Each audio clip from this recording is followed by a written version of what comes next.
going diamond. Basically, I'm getting some help to finally get me to diamond, and I want to do it for all 3 races, but first would be Terran. And here we have Master Terran Player Claire. Yo. Yep. For those watching, Claire also has a Twitch channel. I'm gonna put it up on the screen now. Currently offline. My work is a game, a very serious game. Was it MC Etcher, artist? I'm not sure, but I have that actually. That thing as my wallpaper on my computer. Oh yeah, there it is. MC. Yeah, there it is. He's an artist, right? I remember. Yeah, Like a painter. Yeah, so Claire has a lot of good videos as well, streaming, trying to get up there. So he's kindly agreed to help me get a little bit further in StarCraft 2. So thank you for that. I'm gonna try my best. Yeah. So to help facilitate in the process, I actually I've kind of come up with a plan. Basically, to have a build against all 3 races, and a slight variation for random, like if I hit random on the ladder. For me, Zerg and Protoss are kind of okay. I know my builds might need a little bit tricky, but the real problem I have is TVT.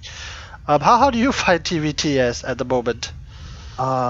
It's kind of wonky for the early game. Like it depends on what you open, but mid game is kind of the same with like Marine Tank Raven. Late game I rarely get there though. Late game is 5 bases and Yep. a lot of. Okay. At Sky Terran, I would say. Like the end of it, like battle cruisers and all that, and then it becomes that game of like, if I go mass battle cruisers, then he goes like mass stores. Then of course he goes mass stores, I'm gonna go back down to land, and then he's gonna go back up to sky. So it's that kind of weird. Rotational. Yeah. Rotational advantages. Yeah, one is trying to outthink the other. Okay. Because the problem I have in TVT specifically is that I've seen a lot of different builds from the Terran players. I know there's Reaper, Hellion. There's Reaper, Hellion. There's Marine first every so often. But there's also like Reaper, Hellion, Widowmine, which Dark Void uses. But the problem I have with TVT is that I don't really know what is a good / safe opening, and then how to transition into what is like a solid mid game for TVT specifically. And generally I play bio, so that's like Marines, tanks, and then there are other issues like the Medevac, Liberator, Viking balance. That little air war there. Yeah, because generally speaking, Vikings are considered the most important. Yep. But you need Liberators to deal with the tanks, and then you need Medevacs to keep the bio alive. And then it's a secondary question of, okay, how many starports do I need to get? And for every starport I get, that's one less factory. Not really though. Like normally if you're going for Marine Tank Vikings and all that, like one starport is fine to last through like probably half of the mid game. Because most importantly is like I would rather get the other one more factory than a starport. Okay, so that means going for double fac. Yeah. Okay. Even triple fac sometimes, like if my economy allows it. Triple fac before starport. No. Like I open normally. Triple fac before second starport. Yeah. Alright. It's weird. What's up with my game? Like normally, TVT, like it's standard to open 1-1-1, where after getting the factory, you pull off gas for quite a while.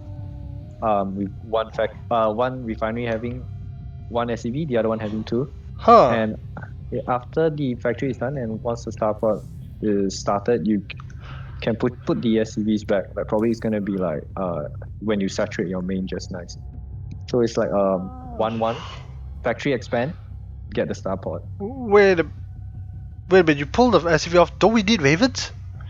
Yeah, everything will coincide nicely. Because like when you don't need too much gas, because you need to get your CC down too. Unless you're going for a very big one base push. Okay. So rather than to interrupt you for a quick second, rather than talking about this like as a theoretical, do you have like TVT replay that you could demonstrate this, or do you want like hop in a game and like show a build? I think I should have a TVT replay somewhere. If not, I have a couple of TVTs which I lost. I think I have one. I think it's on Golden Wall. Okay, that's fine. Alright, don't mind me. During the replay, I need a pause because I'm gonna try like at least write down the basic build order. I find that writing it down in this Google Doc I have should help me be able to execute it in future. You know, Yeah. like when you write something down, you're a little bit more conscious to actually do whatever you've written down. It's in the last patch though. Oh, that's gonna be a bit of a problem because you can't watch with others in last patch. I think I have another account that I've added in. Let me just log into that. Sure. You will then need to re-add me again, cause I don't think I added an account. I think it's the same though, like cause you added me through PNet, right? Oh, there you are. Yeah, I'm still there. Find a team.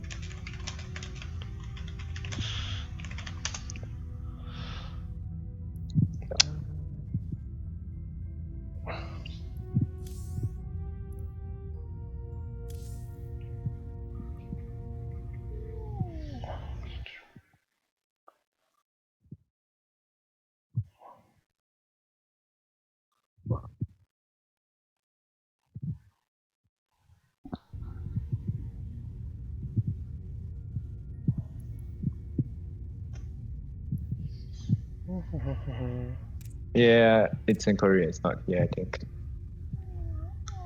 Yeah, it's not in NA. Does that mean we need to switch to KR? Yeah. Okay, Is it okay with you? that's fine by me. It's just I'm not too used to being on Korea. The other thing we could do while we're here is that I do have a couple of TVT replays. Yeah, we could go over that.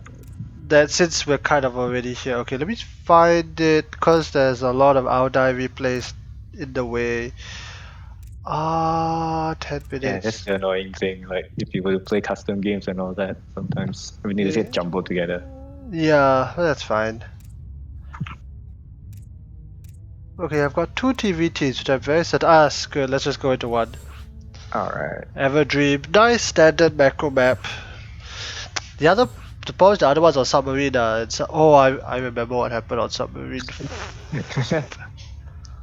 Okay. Oh, Dick Boy.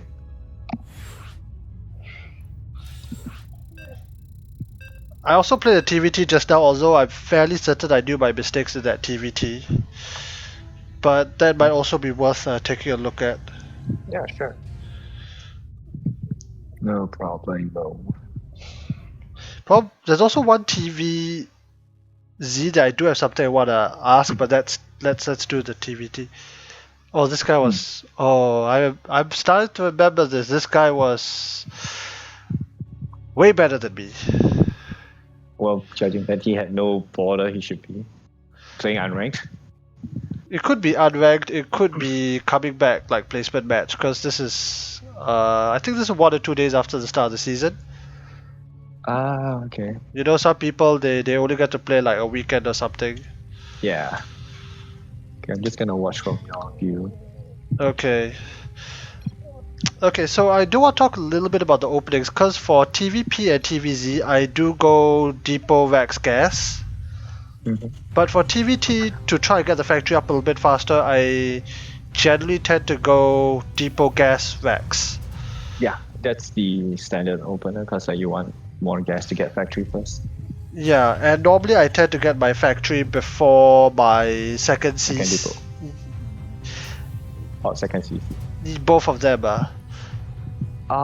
yeah, normally you would want to get the barracks, gas, and then your second gas, and then your factory.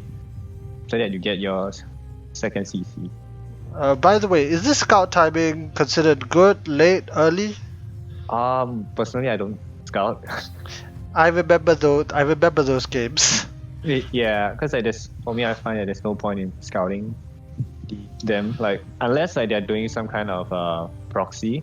Jeez. But if you're opening like the build that I normally like to go, generally I'll be safe against those kind of builds. Okay. I mean, I tend to always scout because if it's a Reaper proxy and I do the standard build, I don't get a bunker. I feel that I normally can't hold it. Okay. Well, depends. Because there's the micro aspect of it. Yeah. And it's map dependent. Like there was one game where he built like barracks and then he flew into my main, and I didn't scout it. Was it Yeah, this but map? huh? Was it this map? Because this map got huge dead space over. No, it was on Eternal. It's either that one or Eternal. And then another one was like Proxy Marauders in my base with two barracks. Ooh. He floated it in. I didn't see it, but the build I open with is kind of safe against this kind of proxy timings.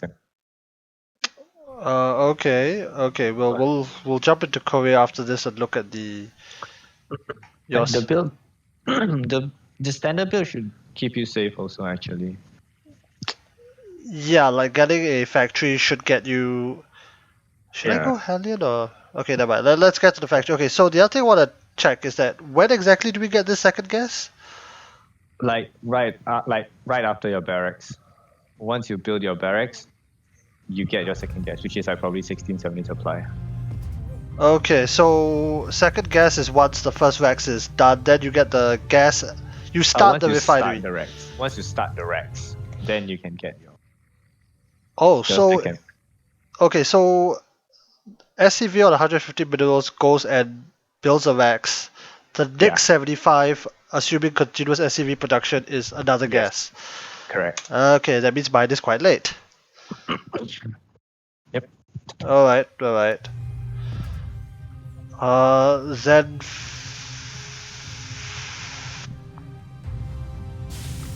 orbital and then factory accordingly.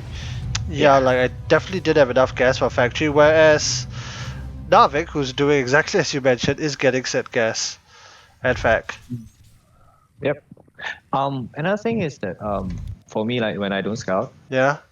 and if I see no SCP coming to scout me, you can probably guess he's proxying something. If his SCV comes in, chances are you should be safe. Because if you're proxying, you wouldn't bother because you don't care. Yeah, correct. It's just the same as TVP. If there's a probe coming to your base, then you can be pretty sure that there won't be any proxy for a while. Like, you won't be those kind of 2-gate. That's true. Protoss's proxies are so weird though, like the stuff you see in GSL and on the ladder and in minor tournaments, like, oh, I'm gonna send a probe to go in and then I'm gonna proxy anyway. Yeah. That does happen. And then you have like the Protosses that don't scout at all, like, what are you doing? He's so ballsy, like, okay. Yeah, that's how Teja beat Deer in round 1 of GSL. Oh yeah, I remember that. No scout at all. It seems like he was just trolling. Yeah. Okay, so anyway, the build order, I generally go. I'm thinking like it's Reaper, Hellion. Actually, wait, let me pause to ask about the Proxy Reaper possibility. Because Proxy Reaper, or rather, if I scout, there's Proxy Reaper, which is honestly quite common on the ladder. Yep. I heard from, I think it was Winter, that instead of going for 2 Reapers, you should go for Marine. Yeah. You want a Marine and get up to Starport Tech ASAP. Okay, so the and Marine. Your Hellions. Gotta constantly build Hellions. So I don't go for Cyclone or Tech. I just keep doing Hellions until he leaves. Yeah, Hellions, Marines, constant unit production no matter what. Like as many units as you can get, with probably pull some SCVs and micro out.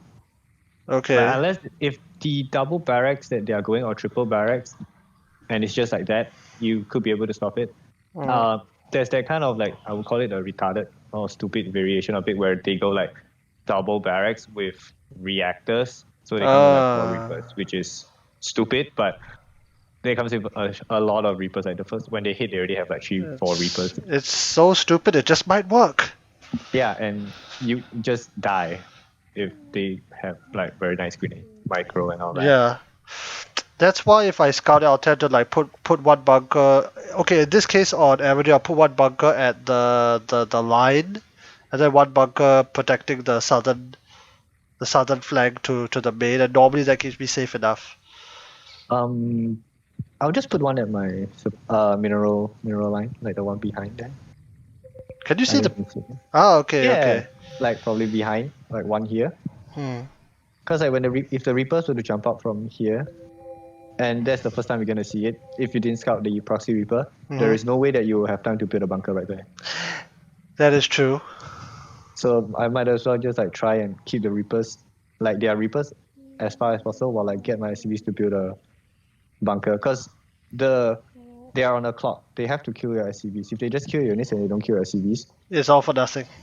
yeah, I mean like you don't lose like your entire army without them losing a single Reaper. Like, normally you trade out a bit here and there, you'll be fine.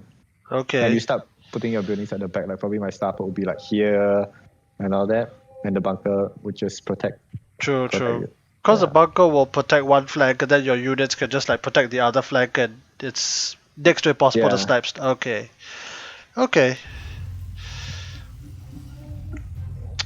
then factory. I assume the CC comes down after the factory? Yep. It's a factory expand. Okay. Do you recommend going high ground or low ground? It depends, but normally I'll just go for the low ground. Okay. I If I'm- noticed. Yeah, go ahead. Like cause like the timing when you actually put down your CC is when your Reapers should be halfway across the map. And if his units are coming to you, then probably it'll be a better idea to put it like high ground. Like right now, like you're going for a very, very, very, very safe option. Like putting it like on the high ground. Yeah. And it like I gotta say it's a bit too far back, but it keeps you very, very safe. Yeah. Even if your CC gets done first, which this isn't the case, but let's just say it is, you're still gonna be slower in your Yeah, because I gotta float the damn thing over. correct. And as if you're able to get a cyclone out, you're safe. Like imagine like your CC was built on the low ground. Yeah. You'll be safe from this Hellion Reaper thing. Like definitely you'll be fine. 100%. Assuming my Reapers were not badly microed. Like your army right now against his, or like probably like 15 seconds before, you can take down him. He will not dive in. If he dives in, he's gonna lose his entire army.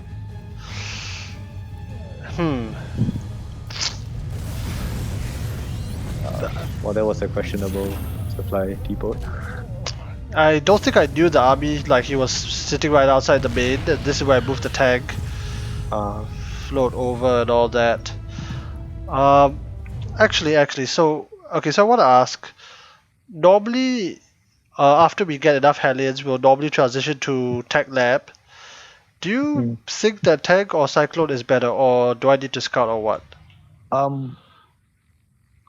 Normally we want to get one cyclones to cut corner. Like the best is if you don't even build the cyclones and start going into siege tanks. Okay. But it's up to you if you want to get like 1 or 2 cyclones before the siege tank.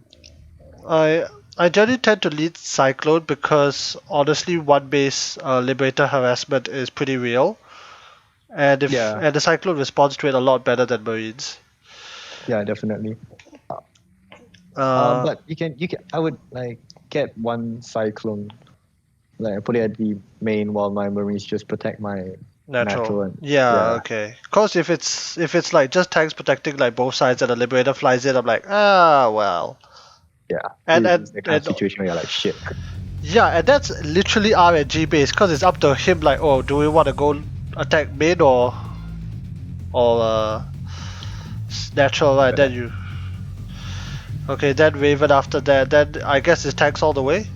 Yeah, the non-stop tank and probably up to 2 to 3 Raven. Okay. Depending on what you want. Yeah, it normally is 1 to 2 ravens depending on whether or not I have misspent my gas.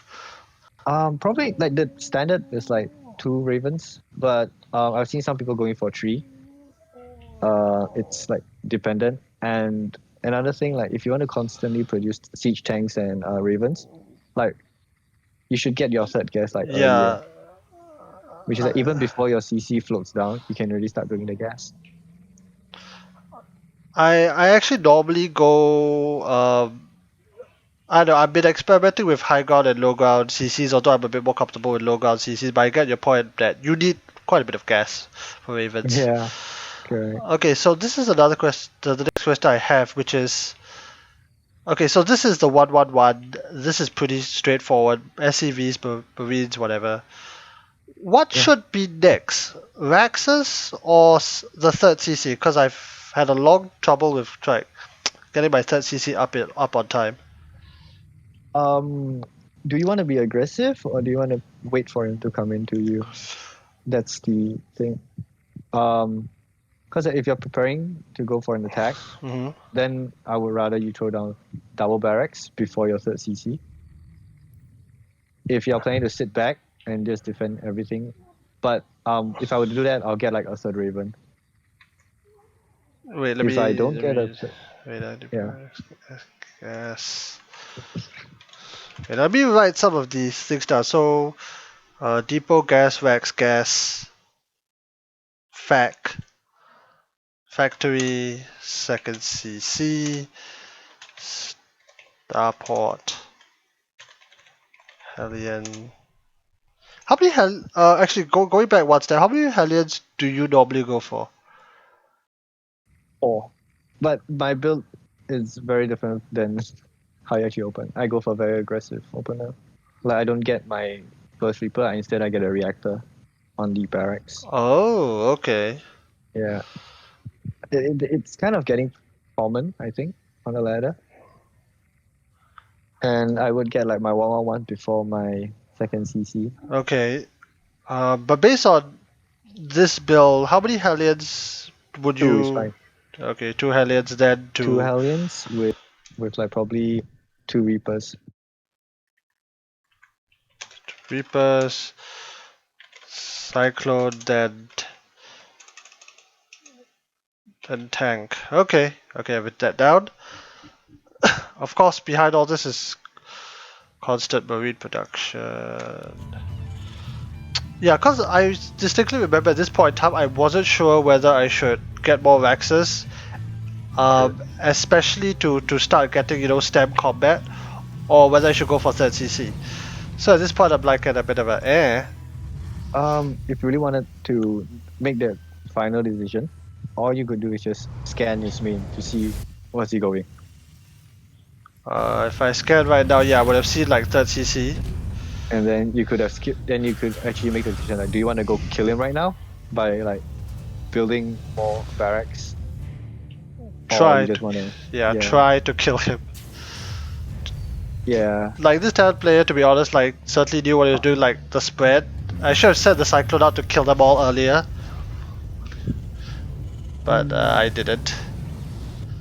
But in this situation, you were kind of behind at this point. Oh yeah, Yeah, like even there wasn't any engagement.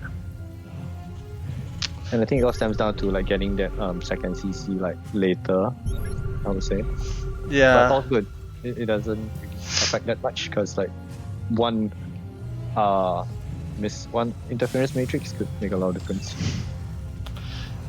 theoretically yes. Where's my starport? There it is. Okay, so normally it's 111 and then either third CC or 2 Rexes. Yeah, you would want like 3 racks, not like 2 what you have now. You want like 3 racks as minimum. Yeah, that's what literally the other guy is actually doing. Come to think of it. Because you could definitely afford that. Yes, yes, I could have. I guess it's E-base after that. Yeah, E-base. So it's the 2 Rexes then the E-base. 2 racks and the E-base. Yeah. Okay. Like once you reach this point, it's fairly like how you're gonna play against Protoss. If you choose the third CC first, Uh huh. it's gonna be the same as how you're gonna play as Like Protoss, you also open 111, and then you get the third CC before you get down your second and third racks. Oh, and yeah, this basically is bad Oh yes, for you it's, right now.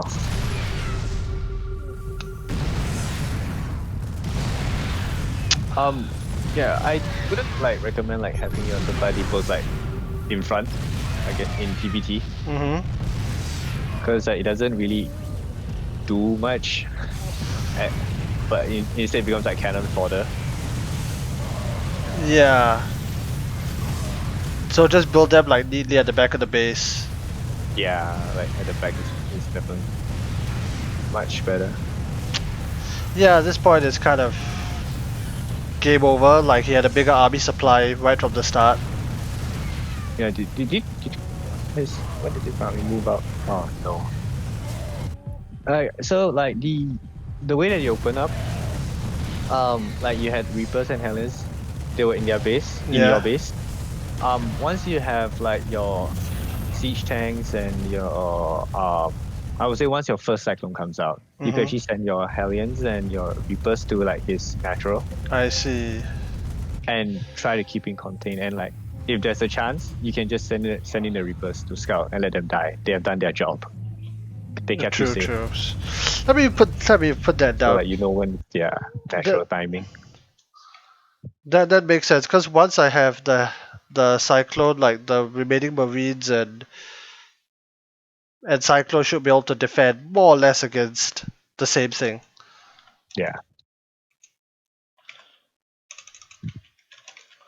Okay. Here Okay. it's just I No, here under it's supply. just it doesn't really matter from here on out. Like the next counter attack is so much more.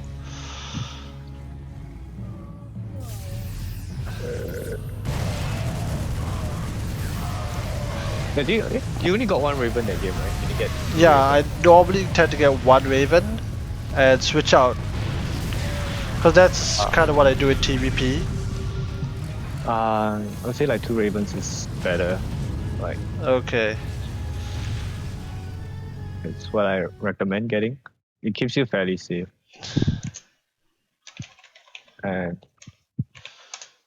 I assume that after you get the two Ravens, you switch out to I switch out the barracks that has the reactor.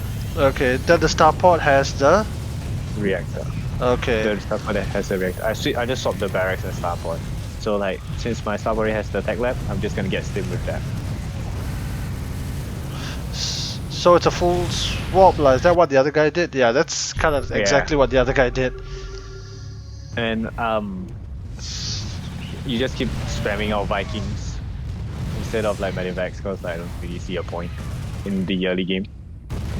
Yeah, so okay, so pivoting towards the air control issue, do we get so we just go constant Viking production thereafter? Yeah. Do Getting a Medivac is really up to you, but for me, I would just get Vikings non-stop. Unless I'm pretty damn sure that I have the air lead. If not, I'll just constantly produce that. Because okay. like let's say I get two Medivacs, it's not gonna heal up an entire army in front of siege tanks. They're just gonna die. Mm-hmm. Like there's no point. And Vikings, they're just gonna tear down my Medivac. So I might as well get like one or two more Vikings. Okay, so I mean that makes a lot of sense. There's no healing from artillery shot to the face. Yeah, you just die. Imagine like two siege tanks, your marine just die. And They don't even have a chance to get healed. Medevac's not even gonna use half energy. Yeah, that's going. I'm gonna. Oh, he's dead. Oh well. Dead. Okay, so that makes sense. But then, do you? Okay, so assuming you have the air superiority advantage, then you start getting a few medevacs, or do you Yeah. tech to lib? Um, I would get Medivacs first before going into libs, like probably like two or three, maximum four, at like during the mid game, and then I would slowly tech to libs. But going lib is a little bit risky because you need to be 100% sure you would always have the air advantage no matter what. Hmm. If you there's any point in time where like you're not sure, I don't recommend you going Liberators because like if they have like 10 Vikings, you have 5, and you have like 3 lips. GG. Yeah, there's like no point. Unless there's a Thor, which there shouldn't be. GG. Yeah, I mean it's not really GG, but it puts you at a disadvantage. It's bad. Yeah, okay, I understand. Okay, I'll try out that build a little bit more. So after you get, okay, so talking about a little bit of the longer game. Let's say I get the third CC, I then go up to 5 racks. Yeah, 5 racks. Once your third CC is down, you get another 2 more racks. Okay, so it's 1 into 3 into 5. Yeah. And I guess And then another 8. factory. I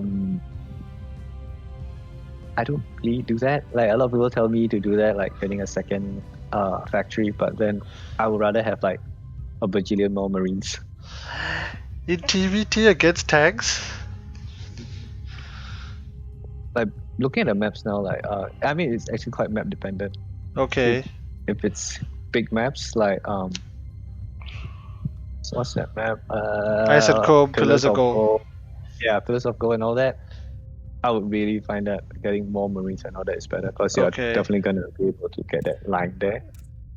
And let's say he have like 2 siege tanks, you have 1. If you're sieged up and you have like air superiority, he can't really push into you. Even you have like 1 siege, you have 1 siege tank, he has 2. I mean, if he has like 4, then probably like you dead. Okay. Tell you what, let's pop into another TVT game because this is the other issue that is always in, I think, in all mirror matchups, which is the balance between aggression and defense. This time I remember I definitely took a little bit more initiative and attacked. So maybe I figured it might be worthwhile to take a look at how I'm attacking and when because the last game I never really got a chance to attack. Yeah, you're just sitting back. Right. Yeah. It feels like I'm talking to myself. Like, you gotta scout and know what he's doing. But Claire, you don't do that too. Oh yeah, right. That's a good point. Well, if I played exactly like you, I'd probably get like the same MMR, which is what I want at the end of the day, or close enough. Yeah, but the last game I tried to scout, but the Reapers immediately ran into like the Reaper Hellions and 1 died. I'm like, well, I've just lost map control. I breathe a heavy sigh and then. Yeah, it's always the feeling when you actually lose your stuff. The worst is like when you move out your Reaper and you just lose your Reaper. You're like, ah shit. Now I'm afraid of whatever he's gonna do. Yeah. To be fair, it's come to a point that the opposite is true. Like last time, okay, I killed the Reaper, nice. Now that's like, oh, I killed the enemy Reaper. Oh, like the world of possibilities are open. Yeah. Okay, so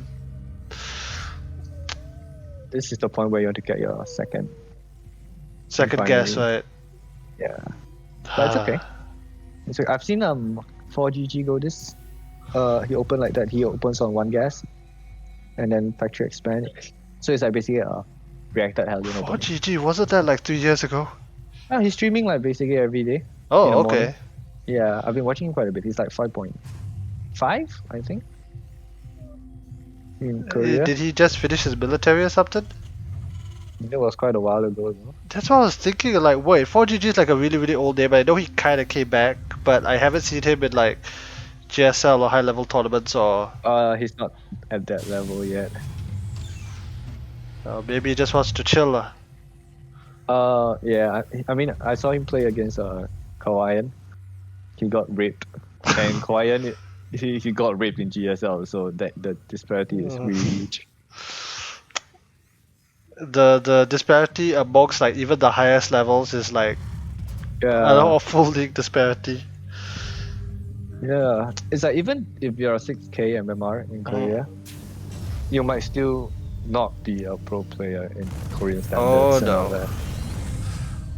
This is kind of interesting because I scouted, I saw Marines, I'm like, okay, I can send the Reaper across, no problem, because I mean, you know that he's not opening Reaper. Yeah, which means I will have like full map control for a while, especially given that I play the normal build. And that also allowed me to go for like confidently go for like low ground CC. I'm like, there's no cheese, there's no nothing. Yep, that's the way to go. I mean, And like, it's how it is.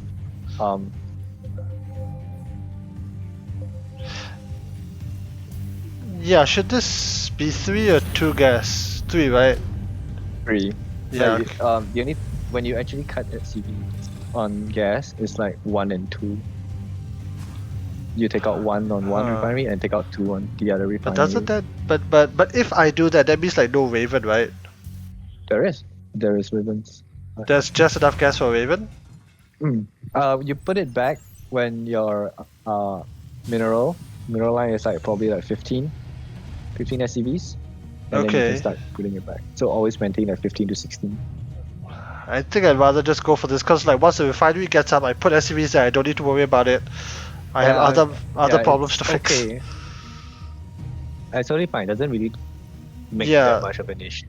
Like probably like you might get a little bit mineral blocked for a while, but it's not like game changing. Yeah, so this is where I decided to take a little bit more of an aggressive stance because I've already scouted a second base. So I know that this guy is not going for like a cheese, and he's still on 1 base, although, 3 CCs. This is why I decided to do like a little bit of a multi-pronged. That's why I went Liberator first. Fair enough. And then I think I should have gotten the Raven instead of this Viking, but I'm also scared of Liberators and, well, Liberators mainly. Because there's a phase in the early game, correct me if I'm wrong, that if you go fast Liberator and they went for anything except like a Viking and Cyclone, you can get quite a bit of damage done. Yeah. Yeah, so I got a bit lucky with this. Like he transfers, I get some shots off, Liberator goes in, he's nicely distracted. At this point in time, like I would have like sent the Reapers up into the main to like, have a full read on everything to make sure. I mean, the Reapers are gonna die anyways. Yeah, I should have done that. Yes. Yeah, it's just me being like annoying. I get my third CC. Like I can't feel like okay, this is like 1-1-1. I can get a third CC. Like I've killed a good number of SCVs to justify the delays. Yeah, I mean this is actually very good. This entire game has panned out really well. Like I like the cycle in the mid, like spotting. Even though I like it's just chilling there, but it's good. Yeah, there's a very good chance that this cyclone was sent here by mistake. I'll just take it like it was intended. Like, it's really good. Like Hellions are scouting around for like proxies or like different like stupid things that could happen. Yeah, cause I saw the second base. I'm like, what if he floated it off to the side? Yeah. Like by the way, like having my unit spread is partially because what I learned in the first game is like, yeah, if I have like Hellions and Reapers, I could just like spread it out, and I know this attack is coming, hence the bunker.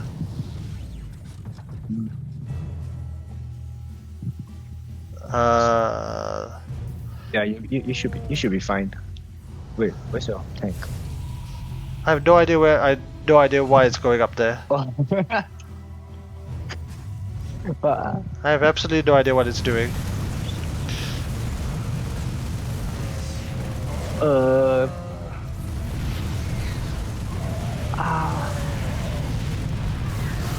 Yeah, you should be safe from this attack. Yeah. Did it die?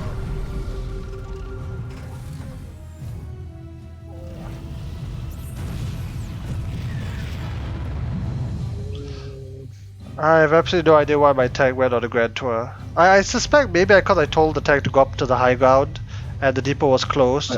Yeah, so you had to go on circle. Yeah, and I never really realized that until later.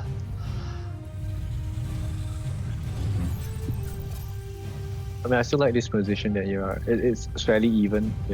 Yeah. It's kind of sad because I know after the attack was kind of a hit, and in this attack I didn't really lose much except a couple of depots.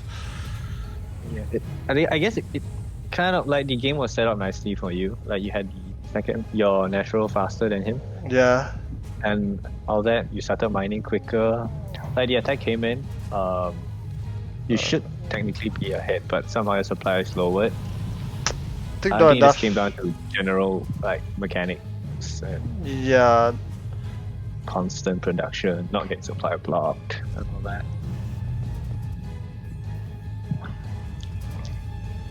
Basically, that was the only thing that carried me all the way to the rank, or let's say the league that I'm in. Like I okay. don't really have a lot of information then regarding like what build is the meta and all that, because like I don't really like following the meta. Like general terms, yeah. Mm-hmm.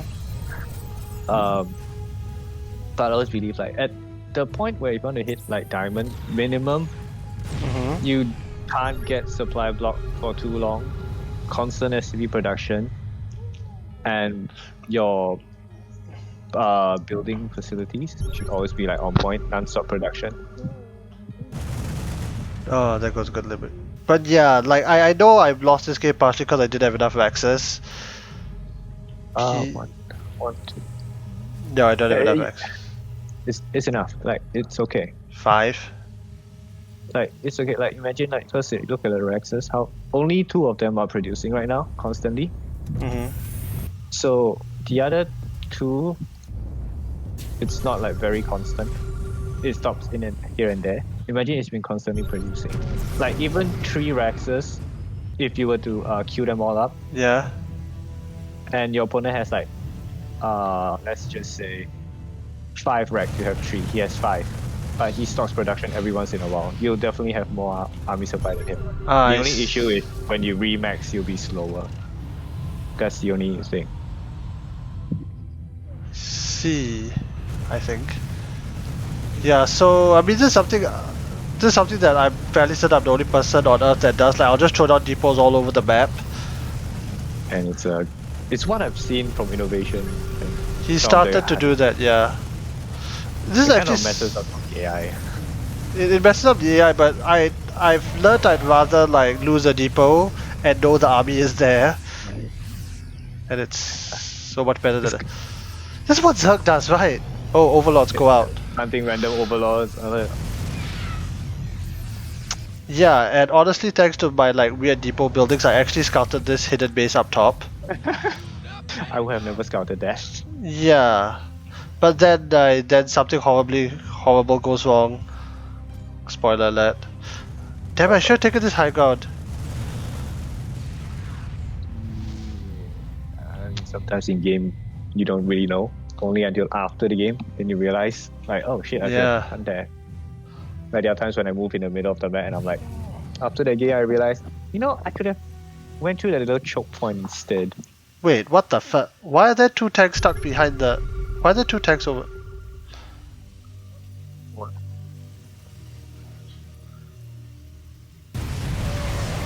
I mean, I mean, that was a good missile though. But he just had more units. yeah. I'm like, wait, why are there 2 tanks over up here? I don't understand the pathing. Or it just works in mysterious ways. At this point, like, it's very hard. Yeah, it's kind of over because he just like pushes, and I did have enough everything. Yeah. So generally, I think you're fine with the early game. I would say it's more of the constant unit production, and you just powered. Like right now, you're just losing because of they are powering through you more and more. I would say They've they got have more more stuff. stuff. Yeah, it's not like to the point where it's strategical, like Raven battles and all that. It's just generally they just move. They have more. Yeah, that's why him having how many Rexes does he have? 7. Yeah, the 7 Rex for base full production is definitely doing better than whatever I. Do you think I should have taken a fourth base faster?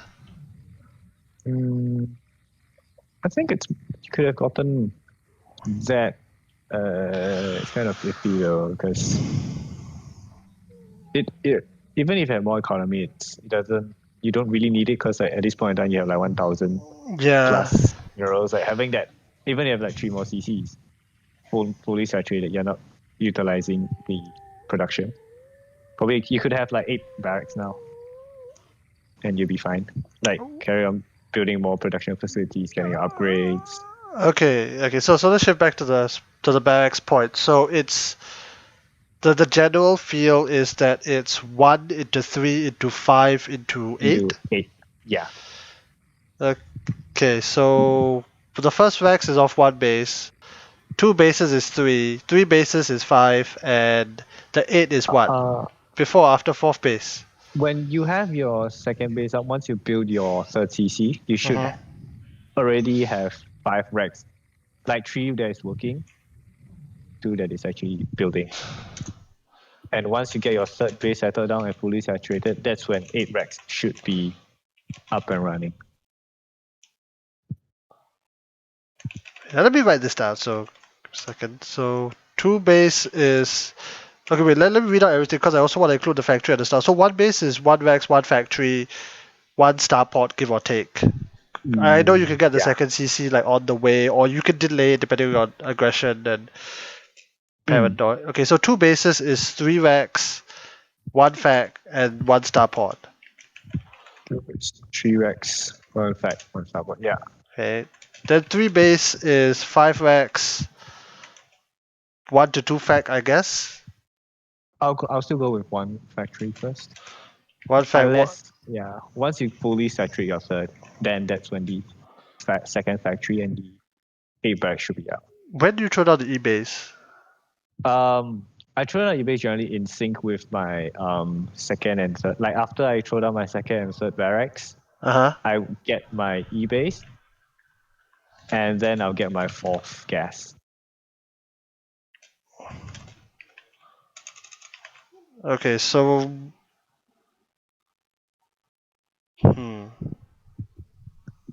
I assume that you always go double eBay, right? Yeah, double eBay. Okay, I know some weird Terrans, even GSL never get 1 eBay, but I've never heard a good explanation for it. Okay, so 3 base. Sorry? I think it's up to the like what they scout and all that. Oh, hi, Nameless. Yeah, it's definitely a dead passing issue. He's in the chat, so. Oh, it's one of the top side of the factory. Yeah. That's. I'm looking at it like it's definitely a depot issue, but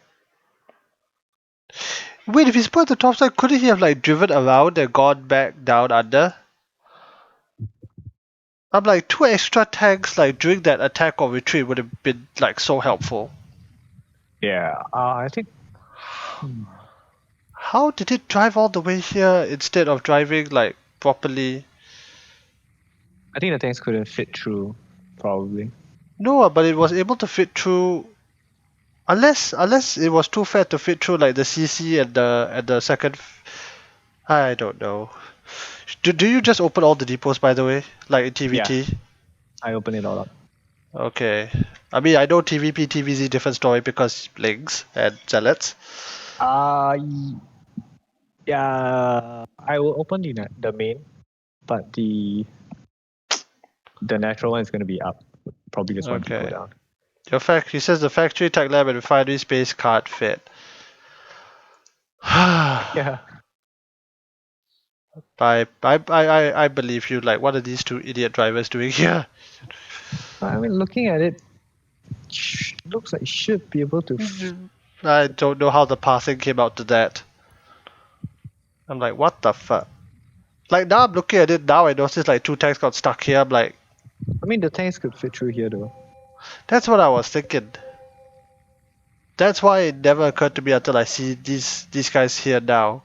Or probably it's like this little area where your It could be. is blocking that thing. It couldn't fit through. Probably. That's what Nameless thinks. It could be. The tiles look, big enough, but. Oh. And people think Brood War pathing is the worst. It still is, but StarCraft 2 has issues too. Okay, well. What was I saying before I started complaining about oh right. So the third base is, where is it? Here it is. So the third base is 5 Rex, 1 fac, 1 starport. Yeah. I mean, constant production, of course. Anything else? Armory? Armory, you can put it down like when your 1-1 is like halfway done. Then you can throw in your armory. Normally, okay, that means in your experience, normally the third base is already there before. It's already Before there. the armory. 1-1 is about to, like, halfway done, then armory goes down ideally. Yeah. You want your Okay. third base down and mining ASAP while being safe. Okay, so the fourth base is 8 racks, 2 fact. Fourth base, yeah. You could actually support 3 factory, 2 starports at that point when you have a fourth base. Wait, 8 racks, 3 fact, 2 starport. Yeah. Of course, armory eBay, that one is already down. Anything else? Not really, right? Because kind of after that is like Liberator Rage and all the other weirder stuff. Goes for nukes and all that. Yeah, That's, but that's like super late game. that's the And weird it's really territory. tiring. Yeah. TVT does feel like the most tiring of Yeah, the Terran matchups lah. I had one game of Golden War where we took like the entire it was a 40-minute game. Ooh. Okay, so this is the general build. I think I've got a good enough build for TVT. I'll be testing it out. So quick question about TVT before we. I still want to take a look at your game to be honest, but I any. have I'll go first if you don't mind. uh Okay, any variations if the guy is going back? because it depends it's map dependent because I'm more of a bio kind of player, like Yeah, fair Marine enough. Marauder Medevac since day one. So if I were to see him going mech, and it depends on what kind of mech. Let's say if he goes Oh yeah. the standard Hellbat siege tank with Viking support, and like I said, map dependent. Let's say it's like very big maps, like probably now it's like Pillars of Gold. I'll just be attacking everywhere Okay. while trying to build up an air army at the back. Lots of Vikings. Vikings and battle cruisers. Oh, okay. Yeah, and because like my armory, I'll be getting the ship weapons Yeah, non-stop. I've heard from Mr. Q that back you go shield, you go Yeah, air weapon, and yeah. battle back. Battle Mag is a little bit more harder, I would say, because they'll be having like more of like cyclone. They can actually Hellbat. counter attack. Yeah, they can do that too. So that one, if he goes that, I'll probably stay at probably Marine Tank with a bit of Marauders to defend. Oh, But okay. the siege tanks won't be the one pushing up. I won't push out with my tanks. I'll just keep my tanks at home. And then it's gonna be a Marine Marauder strike force Yeah, something doing the like that. damage. Whatever it is, like if he goes for mech and you can pretty much guarantee that he's going mech instead of like those kind of like opening up mech into bio, that kind of ZVT style. builds. Yeah, ZVT builds, yeah. then probably I would just go pure bio and hitting left and right while trying to expand as much as I can because like mech Okay. is immobile. They can't move out that much. Turtle back is immobile. Battle back less Yeah. so. But either way, they are definitely still not Not as enough. mobile as Bio. Yeah. I kind of feel like the way you beat, correct me if I'm wrong, the way you beat Bio against mech is you kind of bleed them out and you stop them from getting, let's say, fourth base, especially the gas, because you could like throw away Marines a little bit more than them. As like when I'm playing mech or when I'm playing bio. When you play Bio against mech, like to kill mech. Yeah, I just gotta keep them contained as much as I can. Like, do not let them have that super big siege tank count. And then if they have that, you die. No matter what, you just die. They slowly push out with their Viking support, Ravens. They definitely will have Ravens. Like, they will have more Ravens than you and all that. So they are just gonna kill you with their slow push, and there's really nothing much you can do about it unless somehow you can get enough battle cruisers and Vikings out in time. Battle cruisers counters the turtleback. Yeah, I would say that because like they can fly over, and then after that Yamato like one or two of the tanks, and then you just teleport away. Very hit and run style. Yeah, I like mean, once you decide to go bio yeah, against mech, you're just gonna be like hit and run the entire time, like guerrilla strike force here and there. makes sense. Cause medevac drops will beat are faster than Hellions. But it's gonna be really hard to do medevac drops Because the Viking count. because of Vikings, and if they are going mech, they're gonna be turtling, and mech they That's a are missile gonna be gas turrets. stuffed, not mineral stuffed. Missile turrets everywhere. Yeah, with sensor towers and all that. You Yeah. still can, but it's hard. And probably get ghost and nuke. Oh, Ghost and Nuke. Yeah, okay. That's something I've never tried. I've never tried the BC against battle cruisers. I have beaten battle cruisers as mech though, but that's a different Mass story. toss. Yeah. With You Vikings. mass stores and you push it to their base, and eventually they have nowhere to run, Mm. which You is can never engage them straight up. So it's like, you cannot have your battlecruiser and your bioforce together in one ball and A moving across the map. that's a You death sentence. die. Yeah. This is why my battlecruisers come teleport to the main with like probably 5 or 6 of them. Like then my Marine Marauder will come into their fourth at that point in time. Something like that. Lots of multi-pronged. Yeah, yeah, that's the only way I would say. It's true. Because you can't bio can't hit mech head on. It's literally bad against machine. We know the results. Yeah, but there's a saying: "Man with guns, good." I think they're more men with guns than machines. Yeah, Okay. Okay. So that aside, I'll kind of like head over to you. Like, do you want to switch to Korea to take a look at like a proper game of TVT, or do you want to take a look at a little TVZ and TVP? look at your TVC and TVP. Probably I Okay. can send you my TVT after that. Actually, yeah. If you send it to me via the Korean side, I can just put it into NA and it'll run, right? Yeah, it's the same. Oh yeah, oh yeah. Oh, okay. I could just go to Korea right now and just pull it out. Sure. I'm finding that Protoss game. Oh, okay. Here we go. Uh, Tell you what, I'm gonna get myself some more water. I'll be right back. all right.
I'm back. Are you here? Yeah, I think it should be fun. I mean, I'm not sure what was the outcome, but it's a 30-minute game, so I think it's the team. So I think it should hit the mid game, and I think that's where it should be. It's on Empire. Okay. So do we run this? Do you think it's better to like run this replay or look at Protoss and Zerg? Hmm? Oh, is it? Do like I'm gonna get the replay now?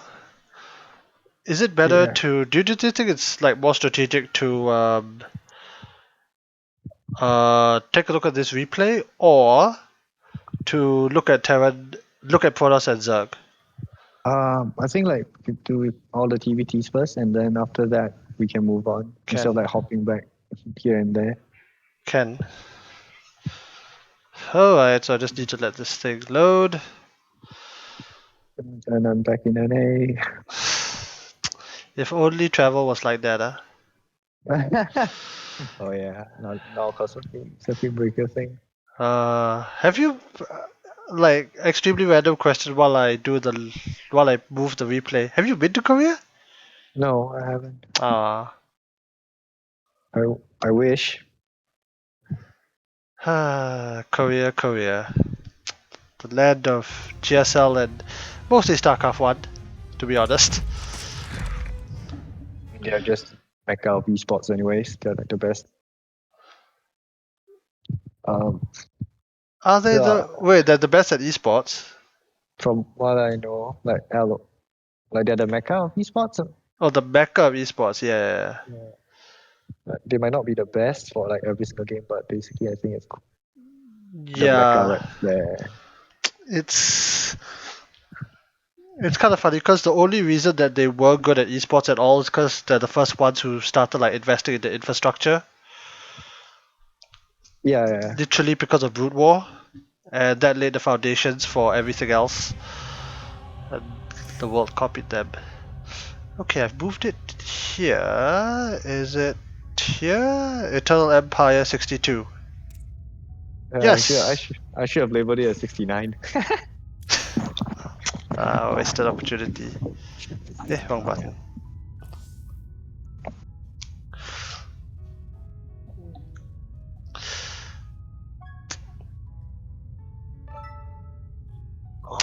Do you have any intention to like go to Korea? And when I say go to Korea, I don't mean like go and compete like GSL, like take a vacation. Is that on your to-go list? Yeah, definitely. I want to go there. But probably if I can, I'll definitely take a look at GSL and all. I haven't been. I had a chance once, but. Aww. Yeah, that's okay. It's alright. We'll all have our chances one day, but it's also a matter of like whether you take the commitment to go or not. But the thing is, if I go there, I don't understand Korean. All I'm gonna say is like GG, or like just learn from parting is like fuck you, no GG.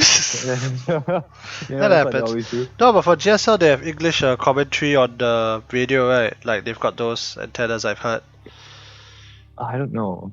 I know you like before the Korean circuit breaker, you see like all the white people there. They've got like earphones and whatnot. Oh yeah, maybe. But I do know that they have StarCraft on their national television, which is like really awesome. Oh yeah. That's not gonna happen in Singapore, from what I know. They're going to be like gaming bad. No. We'll wait and see. We'll wait and see. You know how I'll tell you the truth. You know how you get esports on television? You invite a foreign delegation over. Then it becomes a national pride issue. Then it's gonna be put on TV. Oh yeah, that's a good point. That's how SEA Games was kind of like marketed.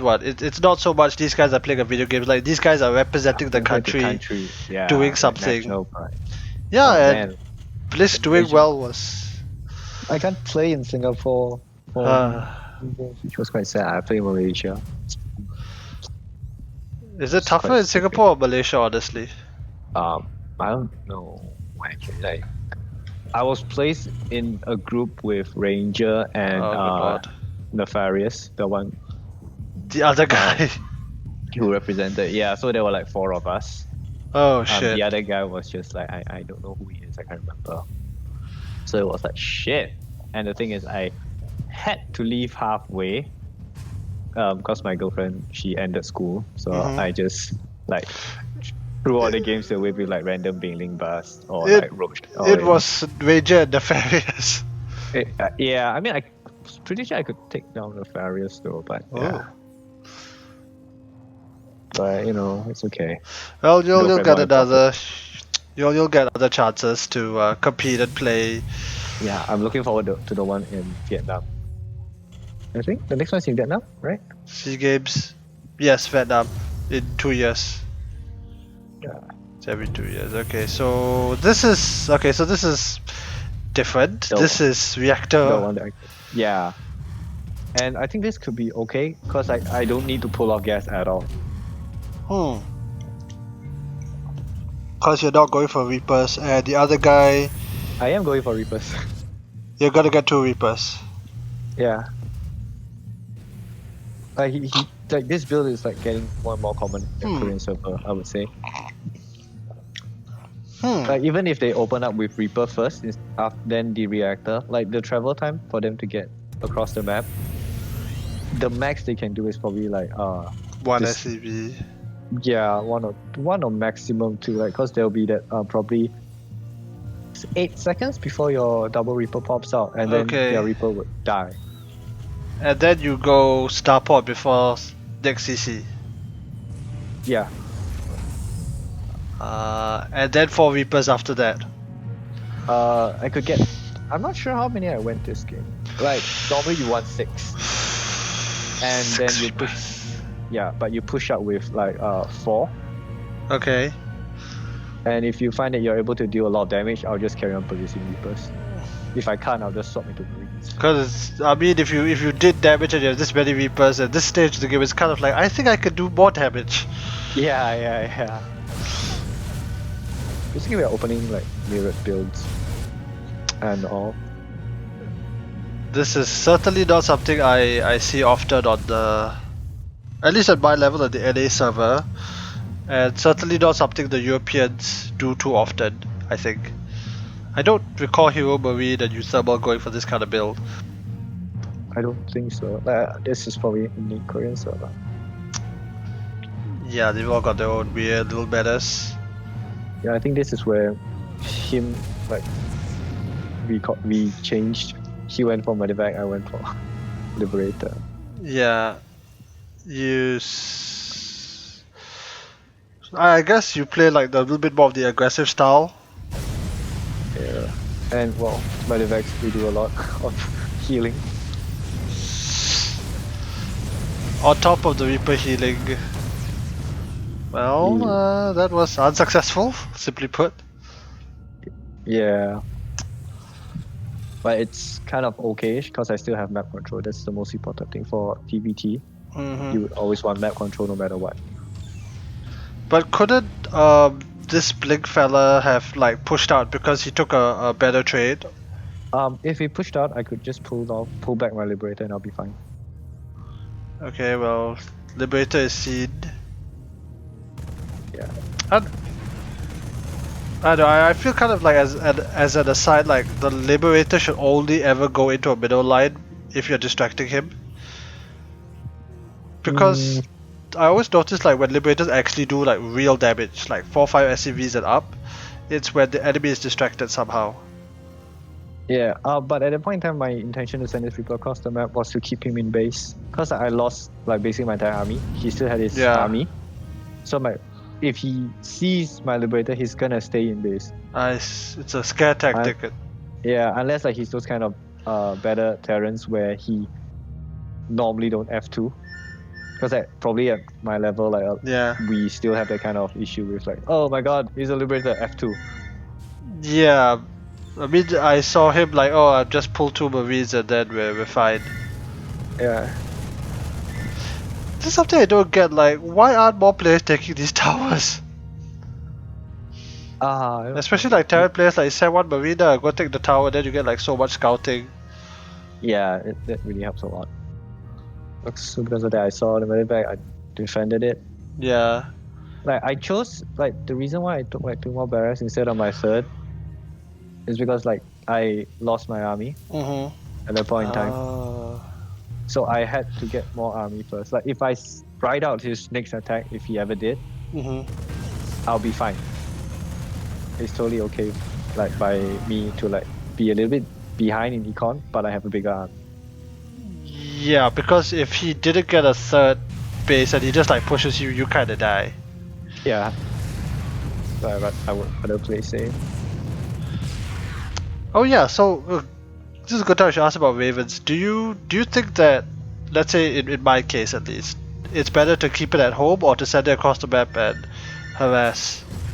Mm, if you're planning for a attack, like a timing attack with like Uh, 3 siege tanks, mhm. then yeah, your Raven should be at home because you want to use the interference matrix. If you're not really planning to go for an attack, then you could just like send 1 Ravens I see. and just disturb.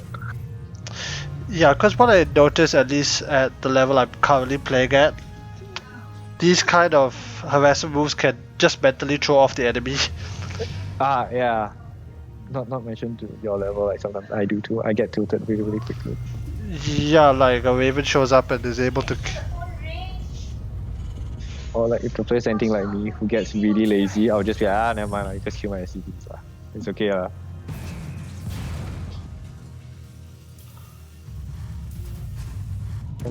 This is already very worth it. Like, I'm basically back Mhm. in the game. Yeah, it's even across the board.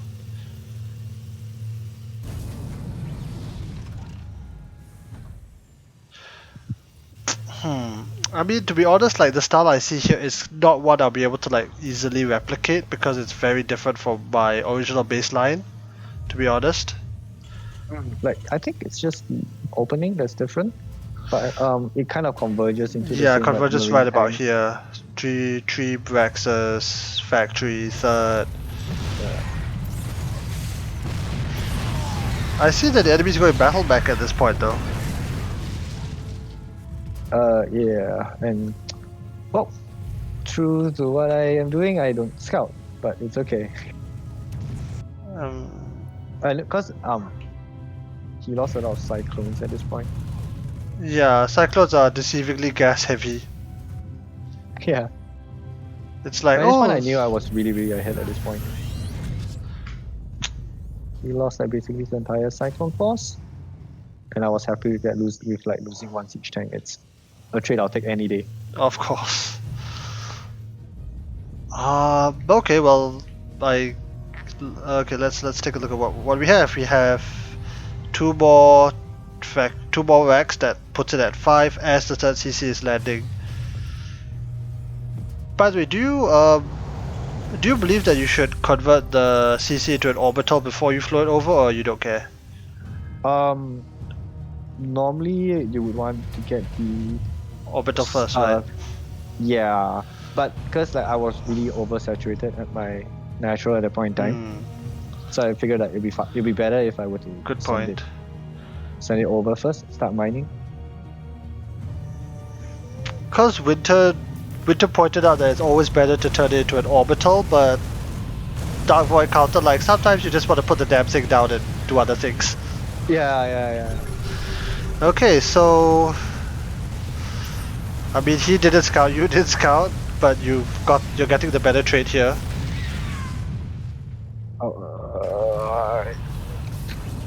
I managed to get the third, so that was good. Yeah, it's definitely a good trade. Where am I just going? Well, at this point, I just started getting Medivacs at this point because like I knew that I had the air advantage already. So that was when I decided to get Medivacs. And then I lost all the air advantage. Fantastic. Yep, it's okay. Here he comes. Tanks are sieged. He can't engage into this choke point.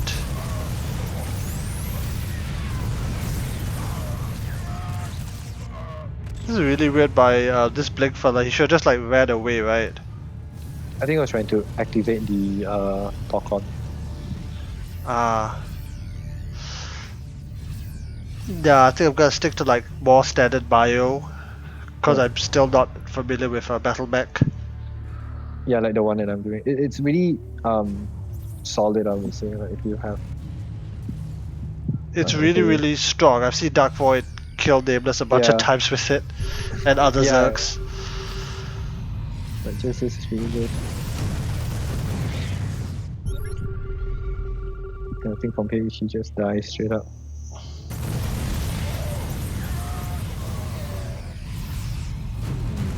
Yeah, the Texas siege here. This entire choke point is unbreakable. Force base is already. Oh, force base is just getting started.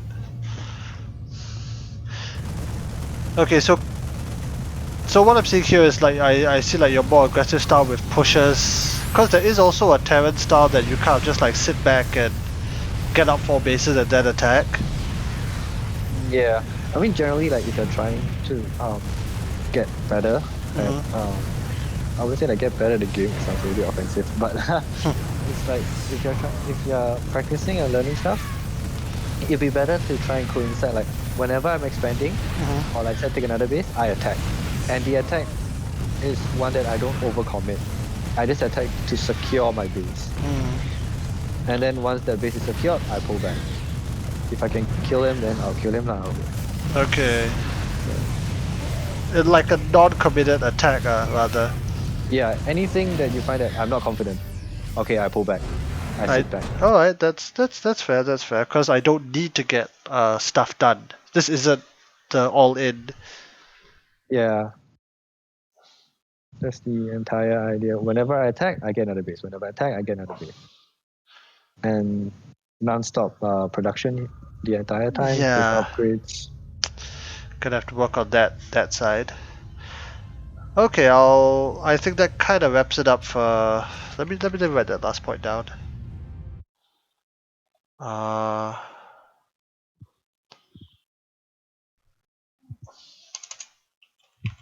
Attack when expanding. I tend to think that the weakest, the time that your opponent is the weakest, be it Terran, Zerg, or Protoss, is when they start their expansion. Because it means that the Yeah. money has gone into a base rather than army, especially third bases. Yeah, that when they get a third, yeah. But any other thing else, they already have that army. Yeah, like fourth, fifth, it kind of doesn't matter. You should be maxed out by then. Yeah, like the third base, yeah, probably it's really at that timing, like when they have their third base, like just. Because like, if they just plant down the third base, they should have an army to defend it. Like I don't think anyone of the right mind would be like, I get another base, even though I might not be able to defend it. Normally, the mindset should be, oh, I should be able to defend this, so I throw this down. Okay. But once it's thrown down, they probably might cut corners.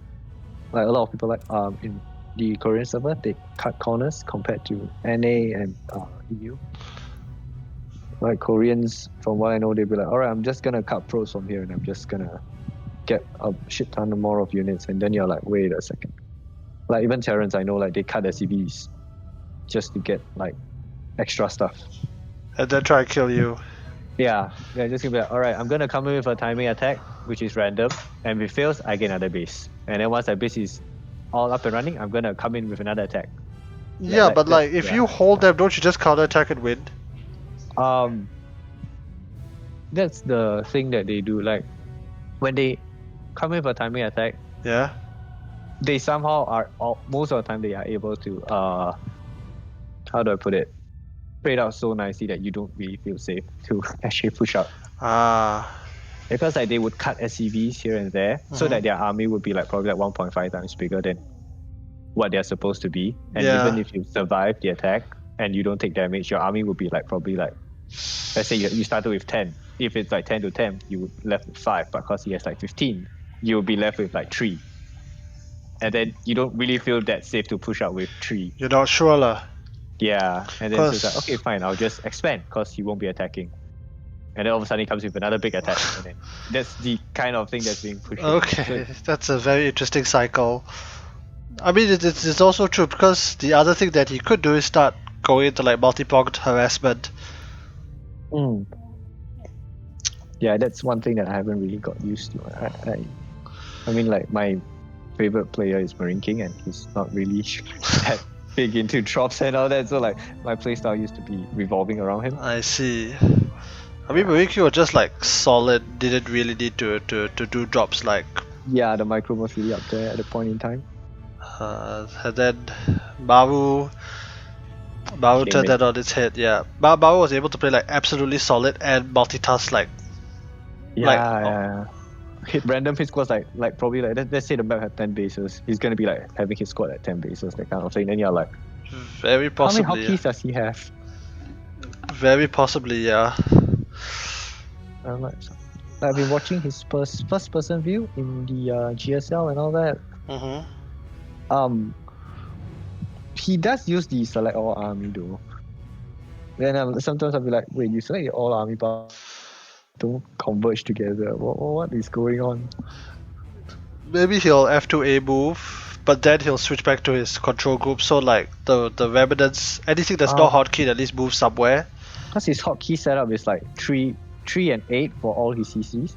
4 is his barracks, factory, and starport. Okay. Then 5 is his factory, 6 is his starport, 7 is the E-base and armory. So I'm like, you only have 1 and 2. Sometimes he would change the 3 to like ghosts or something else. Ah. Yeah, I'm like, how?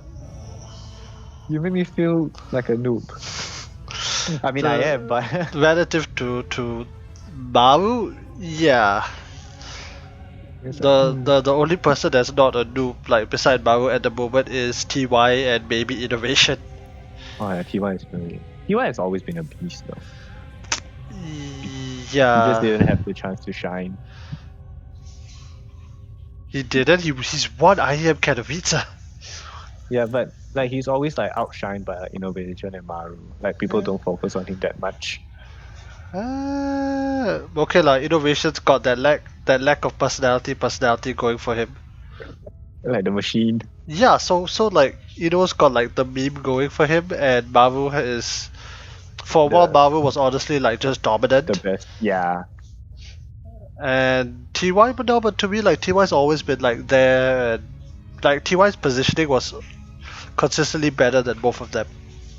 Like the way he take the way he pre-set up his fights. His decision making is always like on point. Always on point. Always better than Maru. Although Maru is like the most balanced of everything. Which if you throw in like micro macro can beat positioning sometimes. And did at the GSL finals.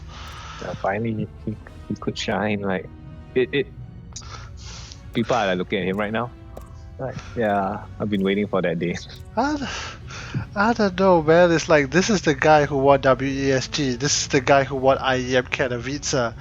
Yeah, but you know, like when you talk to people, like when you ask them, like, so which Terran do you know of? Probably like Innovation Maru comes to mind straight up, not TY. Some people like, still tell you Bian. Yeah, that's probably someone like me who has been outdated, like washed up, like what my clan would say. Claire's washed up. Oh, thank you so much. Oh, I mean the big four at the point in time was Maru, Bian, Innovation, TY. Oh yeah. And then Bian kind of dropped out and got replaced by Gumiho for a little bit, but that's off back. And then now because Bian is effectively gone due to military, it's kind of Cure. Actually, Cure getting to the finals is I think a bigger story than TY because Cure had been underperforming for so long. Yeah, I heard that he was a beast in. Yeah, like I looked at his old. Yeah, so he was doing very well online comps, but I looked at his results. There was a period, I think 2014, 2015, he was actually doing quite well. And then from like 2016 to 2019, there was almost nothing. And then he started becoming very good at the end of 2019 into 2020. Yeah, I heard stories of like he stayed up to play like I think some online thing, qualifier or something. Yeah, like when I saw him playing in the Chinese team leagues, I was like, yeah, this is like reaching like the Maru TY innovation level. Yeah, he's really good.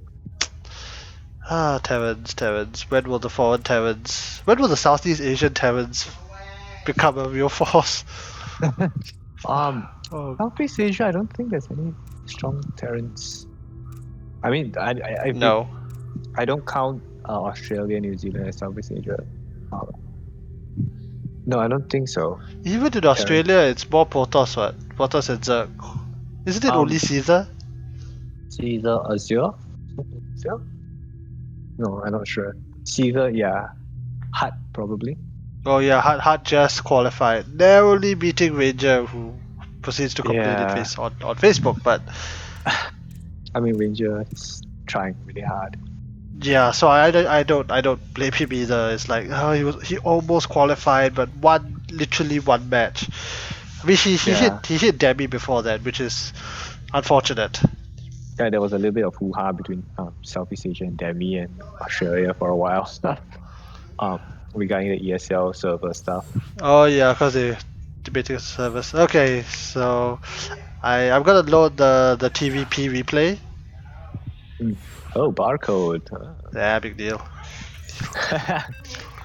Well, I've been playing with Ranger a lot for not really playing, but we've been going through a lot of theory stuff Oh, that's good. or TVP, and I've quite a bit of like my TVP improves like significantly and all that. Like he will tell me like sometimes when you scout and you see like if you plant how you just looking at the nexus you can know like whether it's a cyber first or not. Then I'm like, wait, what? You You can? mean in terms of build time? Yeah, he's like, just look at the build time. Look at the timer right there. Oh, 110, he went for nexus first. 140, he has a cyber core first. I'm like, what the hell? I'm like, okay, I never knew about that. I just thought, oh, nexus, fine.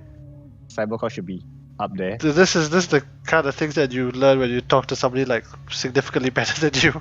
To be honest, Yeah. And that's why I have you on. because I stream like when I'm with him in a call in Discord and all that, I'll be streaming my games. Mhm. And there was one time he commented like, "Are you sure you're actually playing diamond, like Korean diamond level? I'm pretty sure these people are like 5k MMR. Like, what the hell?" I'm like, I don't know, man. The ladder is a cruel mistress. Yeah, it's like it doesn't make sense. They're hitting everything on timing, but they just killed it and stuff. I'm like, I don't know. Cause I've played TVP with him quite a few times, and it I would say like 50% of the time it all ends really, really close where it's like one battle could have made a difference. Like EMPs, Liberators coming in here and there. A disruptor shot. Yeah, he doesn't really go It doesn't go disruptors. disruptors, I know. Yeah. That's Every time he holds me in kind of high regard, which I don't know, makes me stressed out. I Because mean I really that. want to play Zerg, but yeah. I mean, it's always a near thing. The only one issue I have with the Nexus timings is that the level I play on, I can't take that information seriously. Oh yeah. Like this is just from the Protoss, it's just Yeah, not normal. if you're playing at like in a tournament setting and you're going up against what Probe or Justice or Gomsu, you can use that information, but on the ladder, not really. That's kind of Like that's the problem I had when I was climbing out of Gold League. Is this guy doing something extremely smart or extremely stupid? Or Is probably he just forgot about it. He decided to just put it down. Yeah, because incompetence is real. Like right now, I'm actually like scouting around the corners because I did see a probe scout. I'm like, wait, my Rex came up unmolested. That doesn't seem. That's not how this game is played. They're like, oh, Yeah. okay, there's nothing. That's Anyway, weird. oh, good lord, like this. I just remember this game is not a good representation of what I do because at this point I'm extremely paranoid. And yeah, it's a good reason to be, like based on what you see. Yeah. Like there's anything, it's really okay. Like this opening is really safe and all that. You're scouting and all that. Because like I mentioned, like if you don't see them scouting you, probably like it could be a chance there's a proxy or some Yeah, funny that's shenanigans. why I scouted like the most dangerous proxy location. Like, okay, there's nothing here. This, Guys, okay, so this is more of a super defensive play I'm going into rather than my standard build. Do you think it makes more sense to look at a game that's a bit more like my standard build or continue here? this build is fairly standard that you're going, right? I open up like this Well, too. yeah. To be fair, yeah. Okay, So like what I see. the standard build is kind of this, because you need a bunker in case of adepts. Yeah. I know with proper scouting you can skip it, like if they went stalker first, or if you're able to delay the adept. Hmm. Then after that it's a 2 to 3 Widowbite drop depending on what I scout, followed by 2 Rexes into third base into 2 Rexes. Right. Oh yeah, that's the standard one. Yeah, then Like, Raven after that. do you get siege tanks? Yeah, I always get 1 to 2 siege tanks because that keeps you safe against blink. Yeah, And but you, I rarely get the Raven though. Like I don't. oh, I The always Raven. get the Raven. I will get liberated. The reason I get Raven is twofold. One is because when I learned this build, the Blink Stalker Observer meta was unbelievably common. I think up till now it is. Yeah, so if you kill the Observer, the Blink attack is gone. Because they cannot Blink high ground. Oh, alright, okay. And it's just good to be able That's to good. like kick out the scouting, like to deny the enemy Hmm. yeah, to just like deny the enemy scouting. And I painfully learned the one game I went Liberator, you could die to DTs. So like the Raven is safe against everything. In this particular game I'm going Viking because like I'm extremely paranoid. Like there's still no next base. Like from what I see, because I've been looking at your vision the entire time. Yeah. It if he doesn't have a second base, it's definitely gonna be like either some probably like a one base immortal kind of push, which doesn't make sense. So I reckon like based on the meta should be DTs. Yeah, so I remember I scanned at some point. I remember I did see the Dark Shrine. Maybe I did notice it. But I was kind of thinking maybe this is a charge all in. Although Yeah, this is a could doesn't if it's a charge all in normally it'll be like two base. Two yeah. base with oh that SCP scout was great. You saw the orc prison. This is why I said like weird stuff out on the map, but then like, oh, this is an F2A move because like, I need to kill this prism now. Good. I mean if you survive, anything's good. F2 is also the way to go. Sometimes you do, sometimes the panic button does work. Yeah, actually my question is more of after you get your third base, do you switch out, do you go for like tank or Widowbite? We don't mind. We don't mind are better. Because they're Like, cheaper? all you need. Like siege tanks, they don't scale very well against portals. Anyways, like beginning of the game, yeah, it keeps you safe. But if you decide to push, with like probably like unless you get a very critical mass. Yeah. But other than that, it doesn't really scale very well. Like zealots, yeah, I would rather widow mines. Siege tanks probably just to snipe off the sentries and all that, but that's not really. It doesn't really scale very well. It's only good for defensive measures. Yeah, because the issue I have with Widowbites is that I find it very hard to see the position. Like if I do a push against the third or the fourth and I only have mines, the bio then needs to be so far in front. Normally you can like if like what I do is I select my whole army, I put it at 1, and then I will select my widow mines, I put it at 2. So that if after I get caught off guard, I'll just press 2E, 1 pull back my entire army. It's the burrow. Yeah, since the mines won't be clustered together anyways, because they'll be walking with your army, they'll be spread out. So they kind of do the work for you, and you'll be fine with that.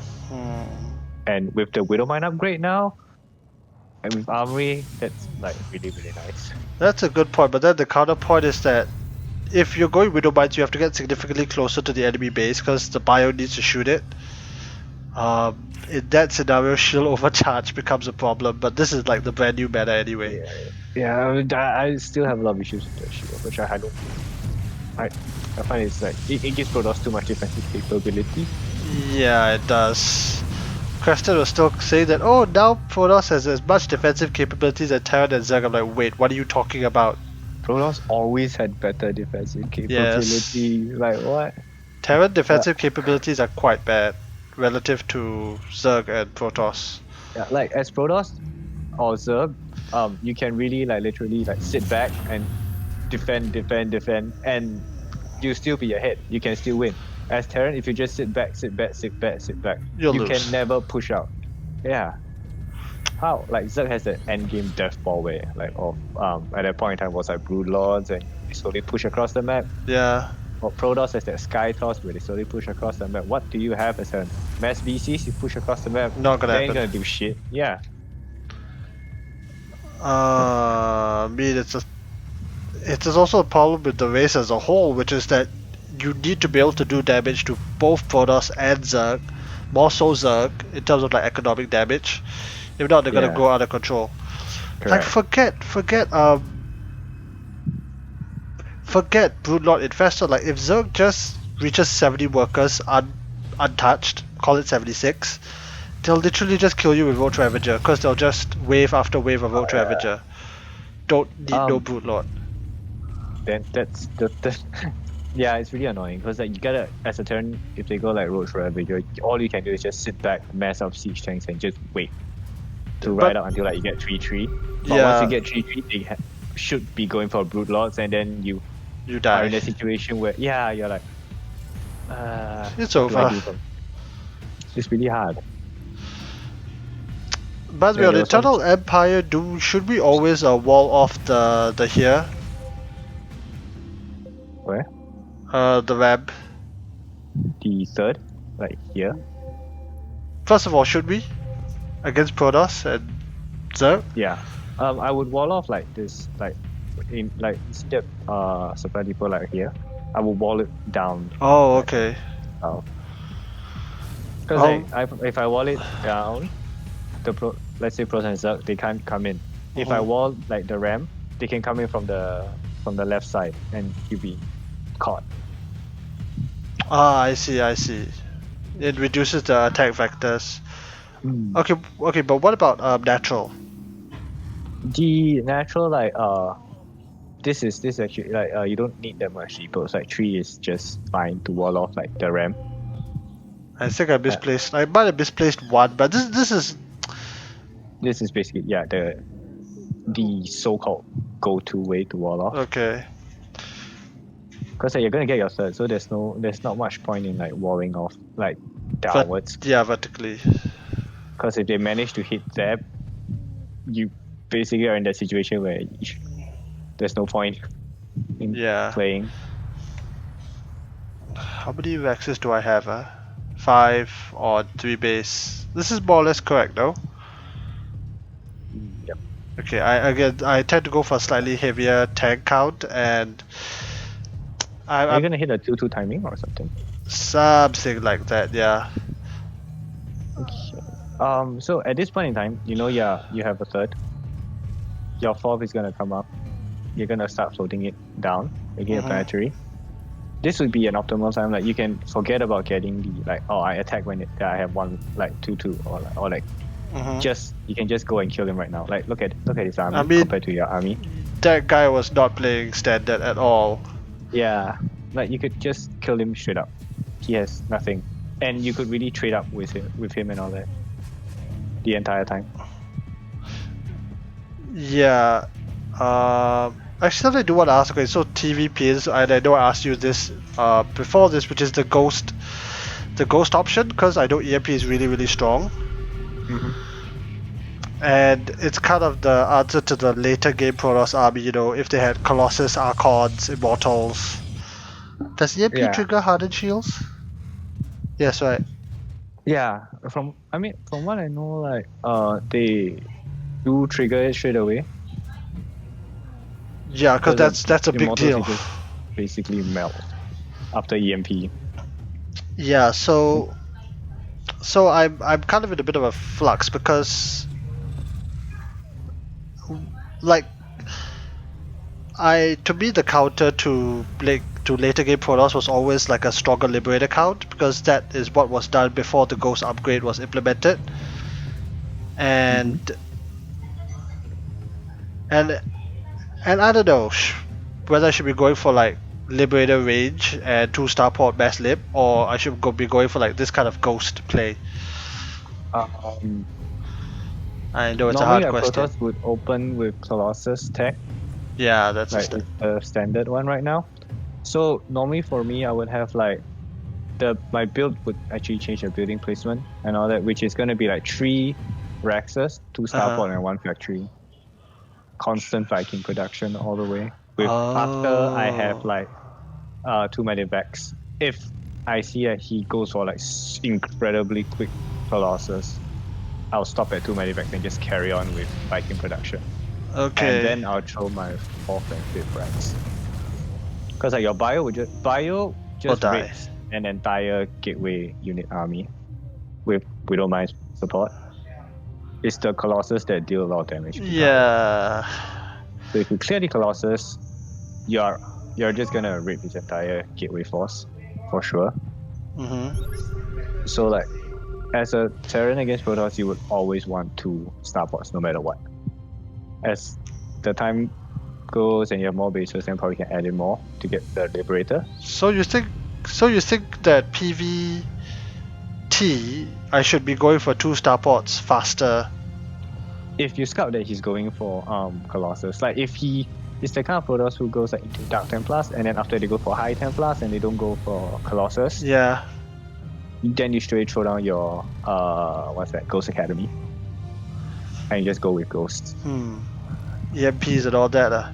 Yeah, like with Viking Liberators. Nice. Like Yeah, I'm kind of beaming at this point because I know how far ahead I am. Yeah. Oh, the EMP. Oh. Nice. I know I. Oh, nice. Actually, coming back to the Ravens, is anti-armor missile, or when do you use the different abilities basically? Normally, I only use the Raven for interference matrix. But if there is nothing for me to interfere, then I'll just throw down the anti-armor missile. Okay. Don't really use the turrets lah. I only use the turret for harass. But for TBT, I might throw down the turret To in kill front a of the tank. Yeah. Anti-tanks Or lah. like use it to soak up the first tank shot before my Marines hit. Something like that. I'm in a bit of a conundrum because okay, all of Protoss can get hit by anti-armor. No, not anti-armor. Interference more or less, cause psionic mechanical.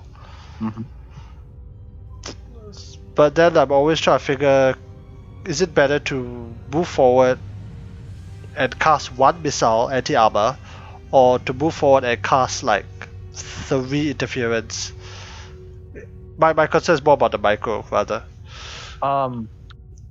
It depends on what army that he has. If it's like really zealot heavy, and he doesn't have a lot of splash, like if it's the kind of zealot Archon High Templar kind of style where there isn't any Colossus Okay, or that like makes the Colossus sense. really low, then probably anti-armor might be But better. if there are 3 Colossus, then the answer is obvious. Yeah, like if they have Colossus or Disruptors or something like that. Like even if you interference matrix the Warp Prism if they're attacking you, that is Oh, absolutely. I've lost a game because of that. yeah. Accidentally fire And anti-armor instead of. yeah. Like another tip, like probably that you can try for TBT. Sometimes, let's say if they have really strong air control, but you have a stronger siege tank count, and you already sieged up, like it's better to interference matrix the Raven instead of the tank. Oh. Like they are, like let's say you are attacking into them, and then you already sieged up. They come with a bigger army, and then they decide to siege up. It's better to interference matrix their Ravens instead. To stop your tanks from getting interfered. Yeah, correct. That, I've learned that like after losing so many games, I was like, what's going on? And all that. I'm like, oh yeah, okay. that might be something that okay, can that's try. something I'll try and remember. There's like so much I need to go over. Thankfully, this is all being recorded, so. Yeah. But your TVP is okay, right? Yeah, it's pretty safe. Correct. That's why the priority was TVT, because like TVP, I have a build. I still kind of know what to do. Like I have that build in TVP where you can go for Banshee, and it's like a 2 base all-in kind of thing. Sort of. I rather honestly stick to this one because that's the one I kind of know the best. And if like the goal is just break into diamond, worry about the rest later. Like this is kind of like the build I know, and this is a build that I've experimented. I found that keeps me safe against the most number of openings, because Protoss can do a lot of different openings that you can't efficiently scout. Yeah.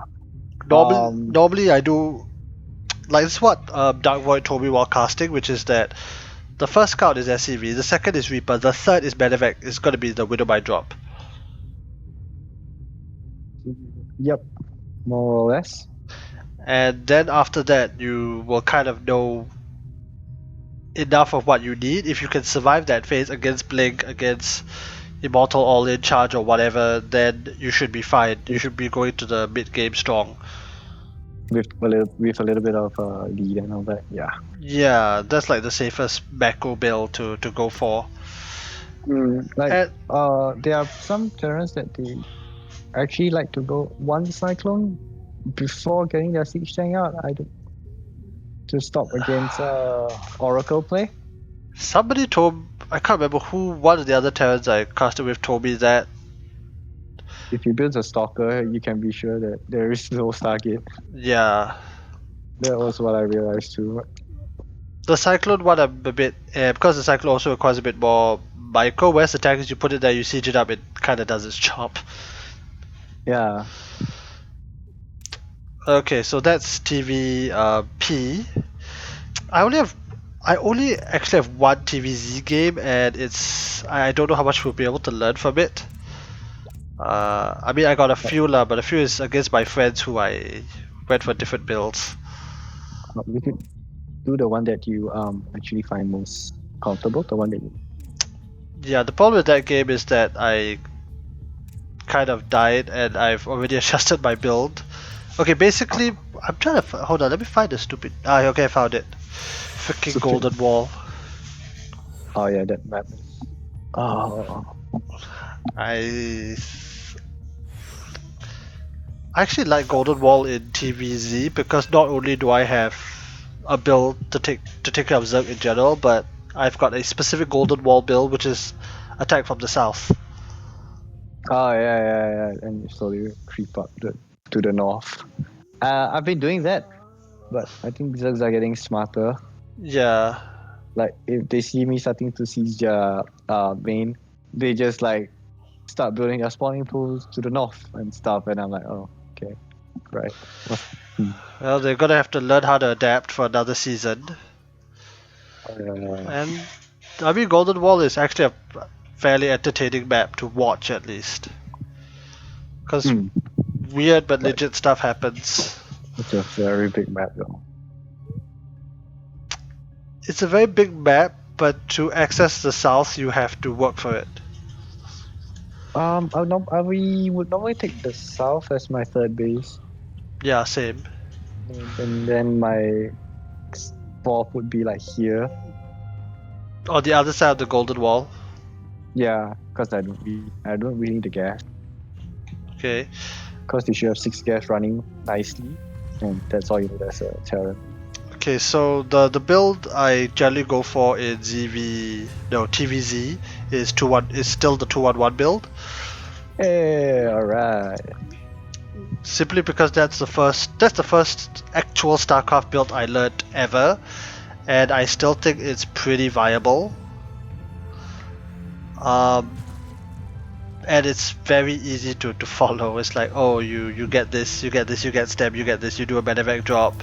Yeah. Then you can't decide what you want to do, because you can go like 2 eBay, you can go 5 Rex, you can go third base. You can choose if I want to go for siege tanks, you want to go for and it honestly allows you to have some fun. Like drops are fun.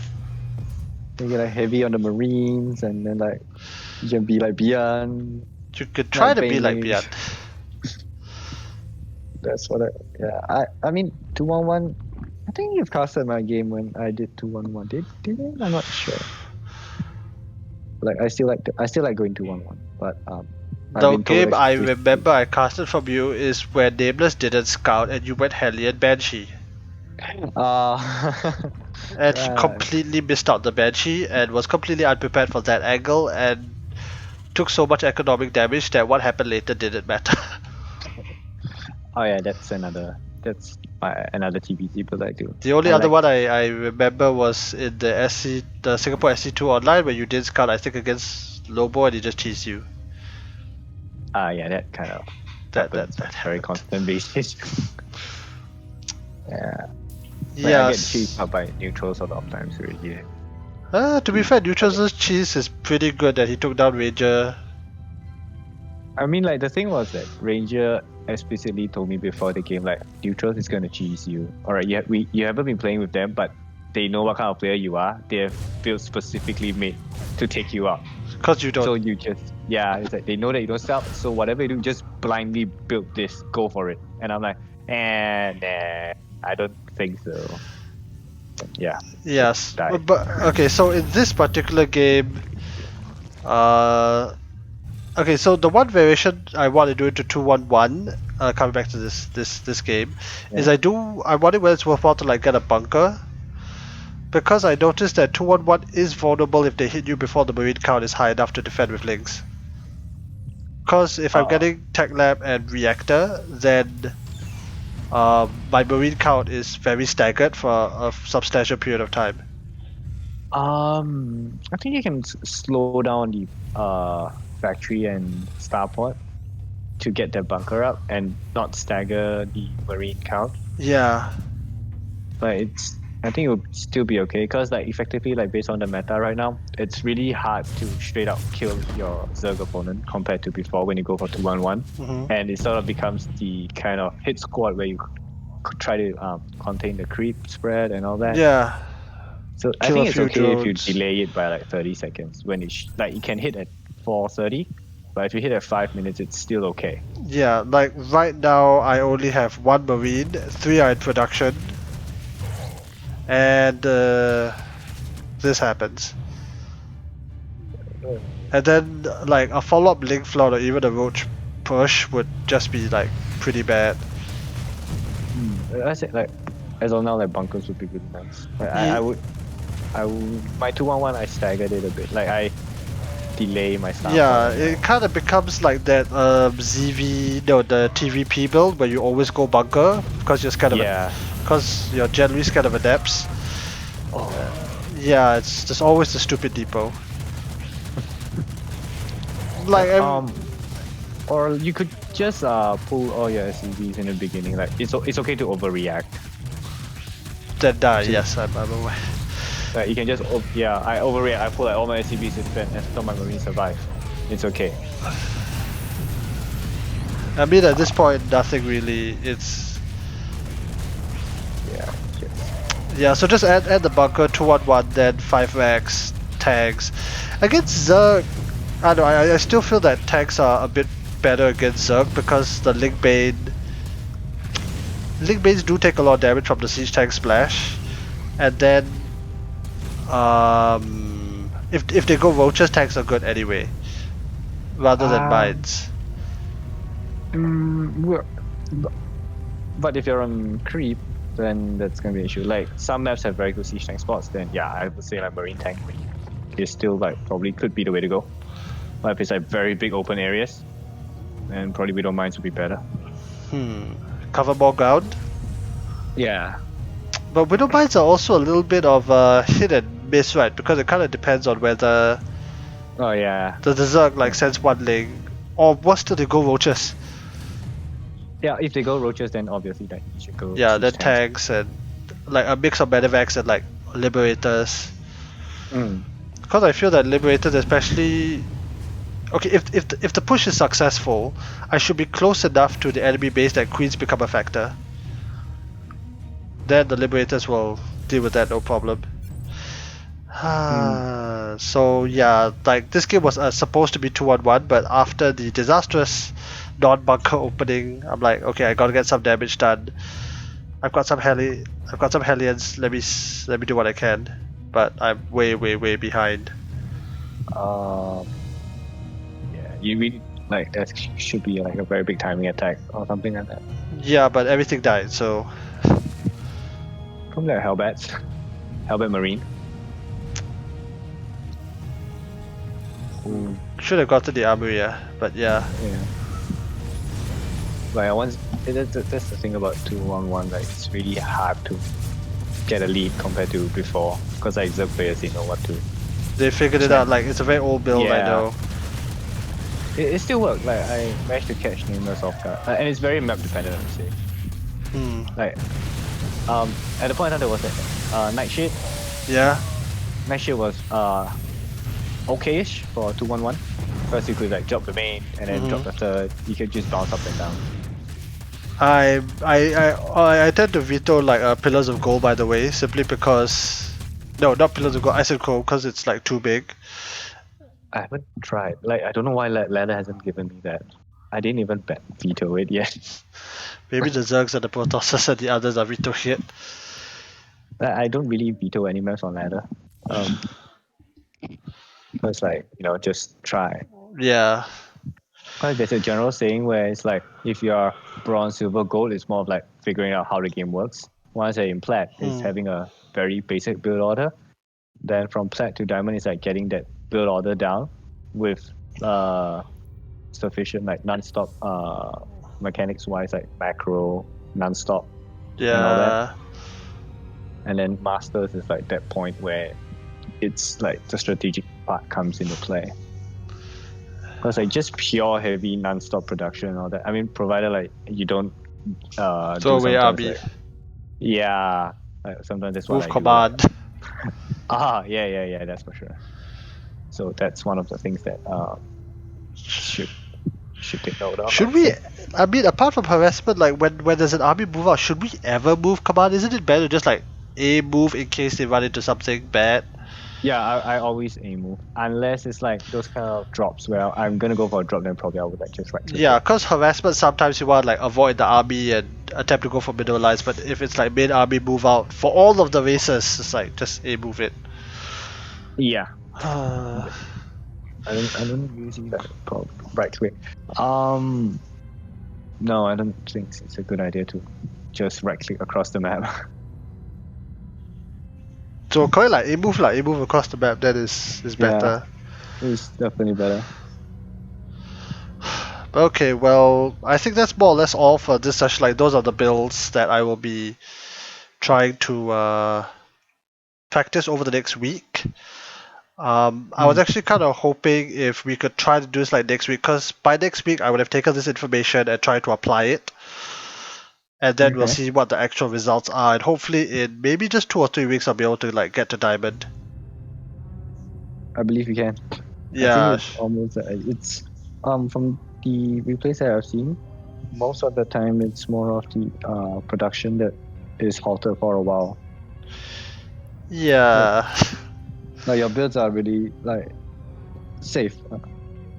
Probably Zerg 2-1-1. You still can do it. Like from plat to diamond 2-1-1 is definitely something that you can go for.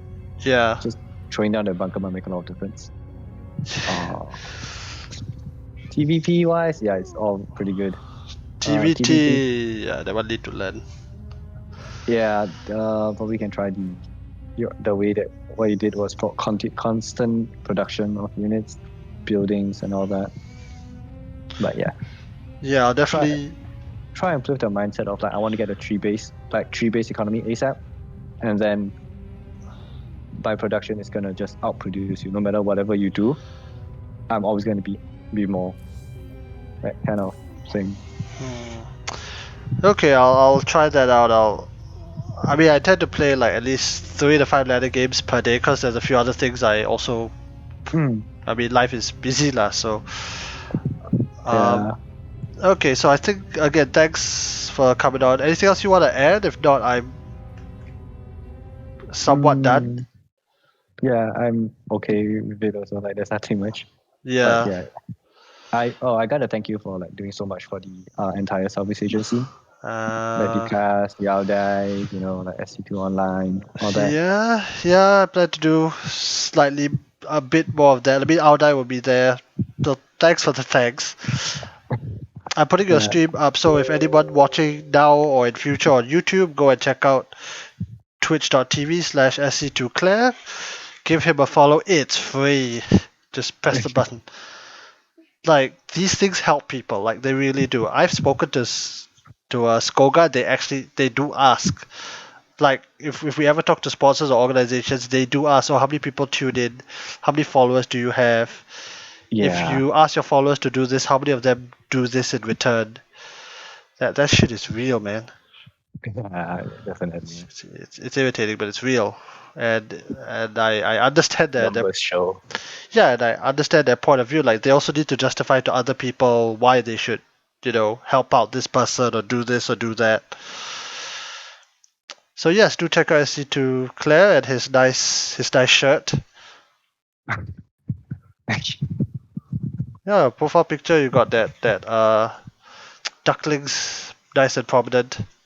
Yeah, they did it for me like really. It was really nice. It Yeah, came in just in time for the WSG qualifiers, the yeah, man. finals. You could wear the duckling on the sleeve. Hopefully we will have a WESG. Oh yeah, WESG is such a weird thing now, cause it got effectively like cancelled. And so yeah, Malaysia Bole. It was supposed to be held in KL, but then like shit happened, and they Yeah, shifted it to man. Macau. You know. And even then, like, it never happened, right? Because it was supposed to start just as the virus thing got serious. It was supposed to start at January, I think. It But it wasn't didn't. really that bad yet. But the main event didn't happen. I know, Yeah. Because of the cause virus thing. it's unfortunate. Then we'll have to see like, how that turns But out. Okay, but again, yeah, thanks for coming on. Now I'm gonna do the final plugs. So I will probably be. I don't know if I'm gonna be streaming or recording all of my games. I haven't figured out that one yet. I will be doing some of it. I'm like, okay, this is what Claire told me. It's a real ladder game. Let's see how it goes. At the same time, I don't know if I want to commentate while playing because performance drops. uh, it's also quite hard. Like I've been trying quite a bit to commentate and play, but once it gets to those kind of try hard situations, I just When when I'm just gonna keep quiet. when shit gets real, like no, I gotta focus.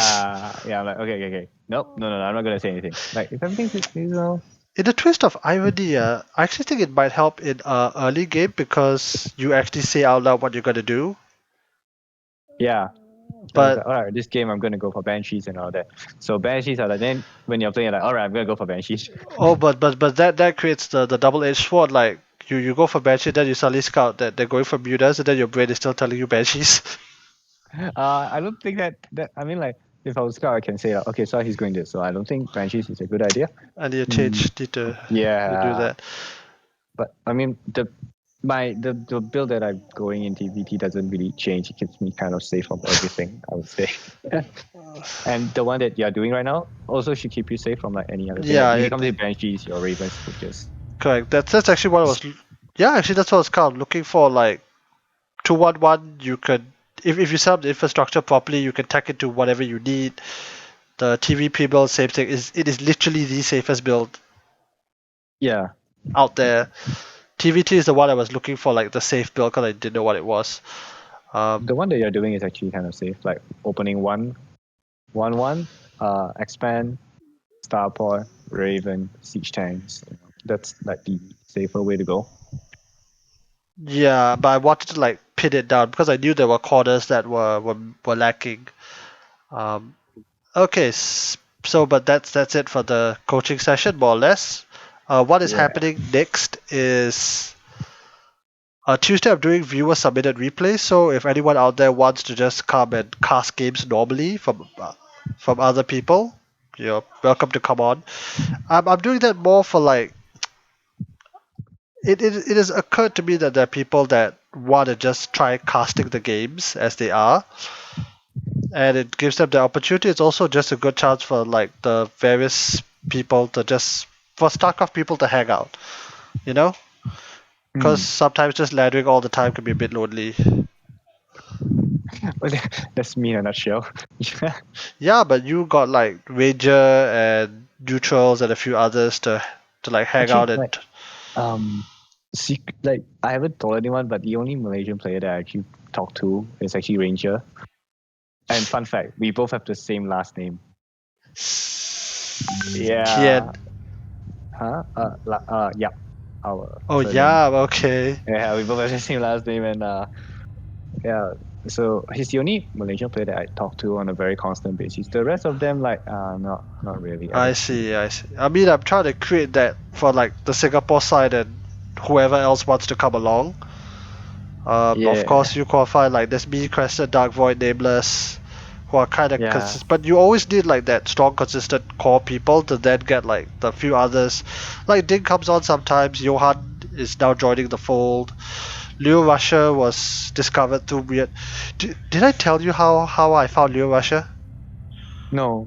But I knew Russia for a very, very long time already. Since Wings of Ah, Liberty. but Before that, it was OS Russia. yeah, but he was not really like active for a while or what? Cause no one else had heard of him until he like joined Audai. I think there was some kind of controversy regarding him and all that, which I don't really want to say. Yeah, let's There was, not. yeah, but now that he's definitely, but he has always been a very, very strong player. Oh, he's solid. We've seen. Yeah, I'm not sure if he's still like cheesy as always, but he used to just play Protoss and Cannon Rush, and I'm just like, I want it. Haas has proven that that's a legitimate money-winning strategy.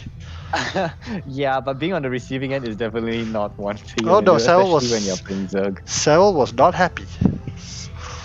Yeah. But yeah, so yeah, we just building community. So okay, so that's Tuesday. Thursday will be casting our die replays.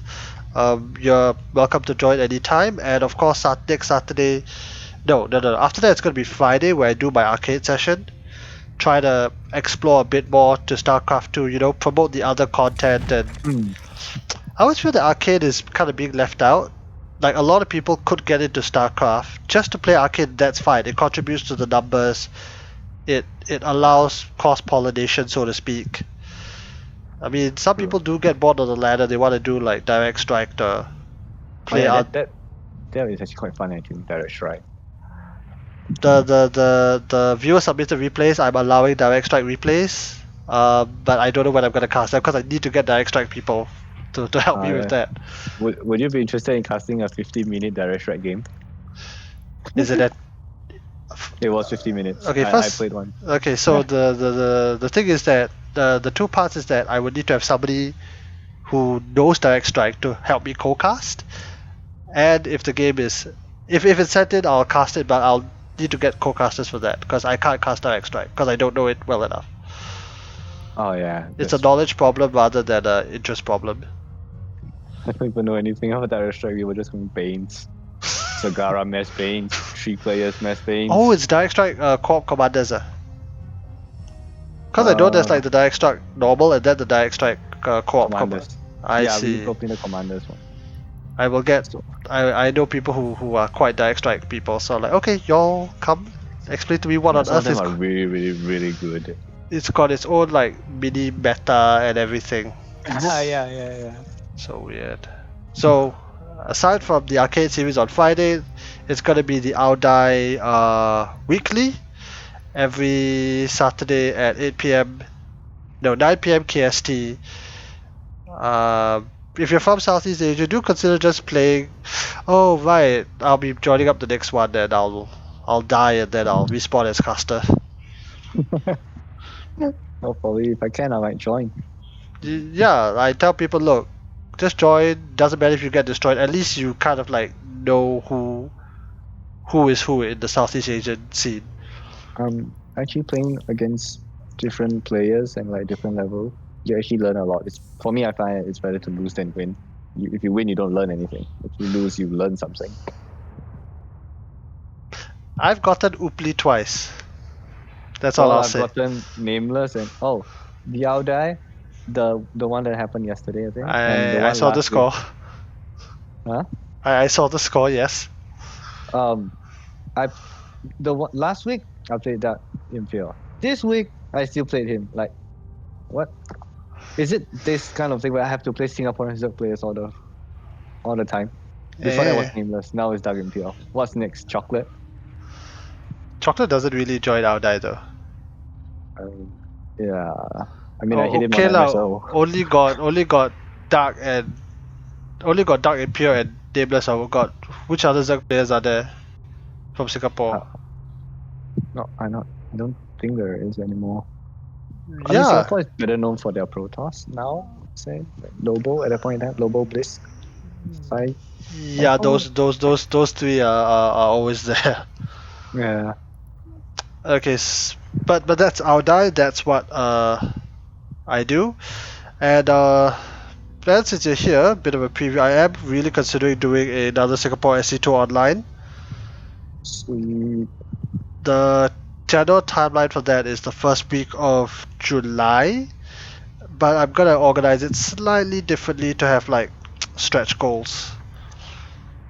Basic, That's cool. yeah. Basically, I do need to ask for funds because I can't just be putting in money on my own to fund these tournaments. That is Yeah. literally unsustainable. I will pull in a little bit of money to like kickstart the next one, but hopefully if the community like pulls together, I want to host a 2v2 one after that. Oh. But that will only be on the condition that I don't need to fork out any money for the 2v2 because organizing on its own is already a pain in that.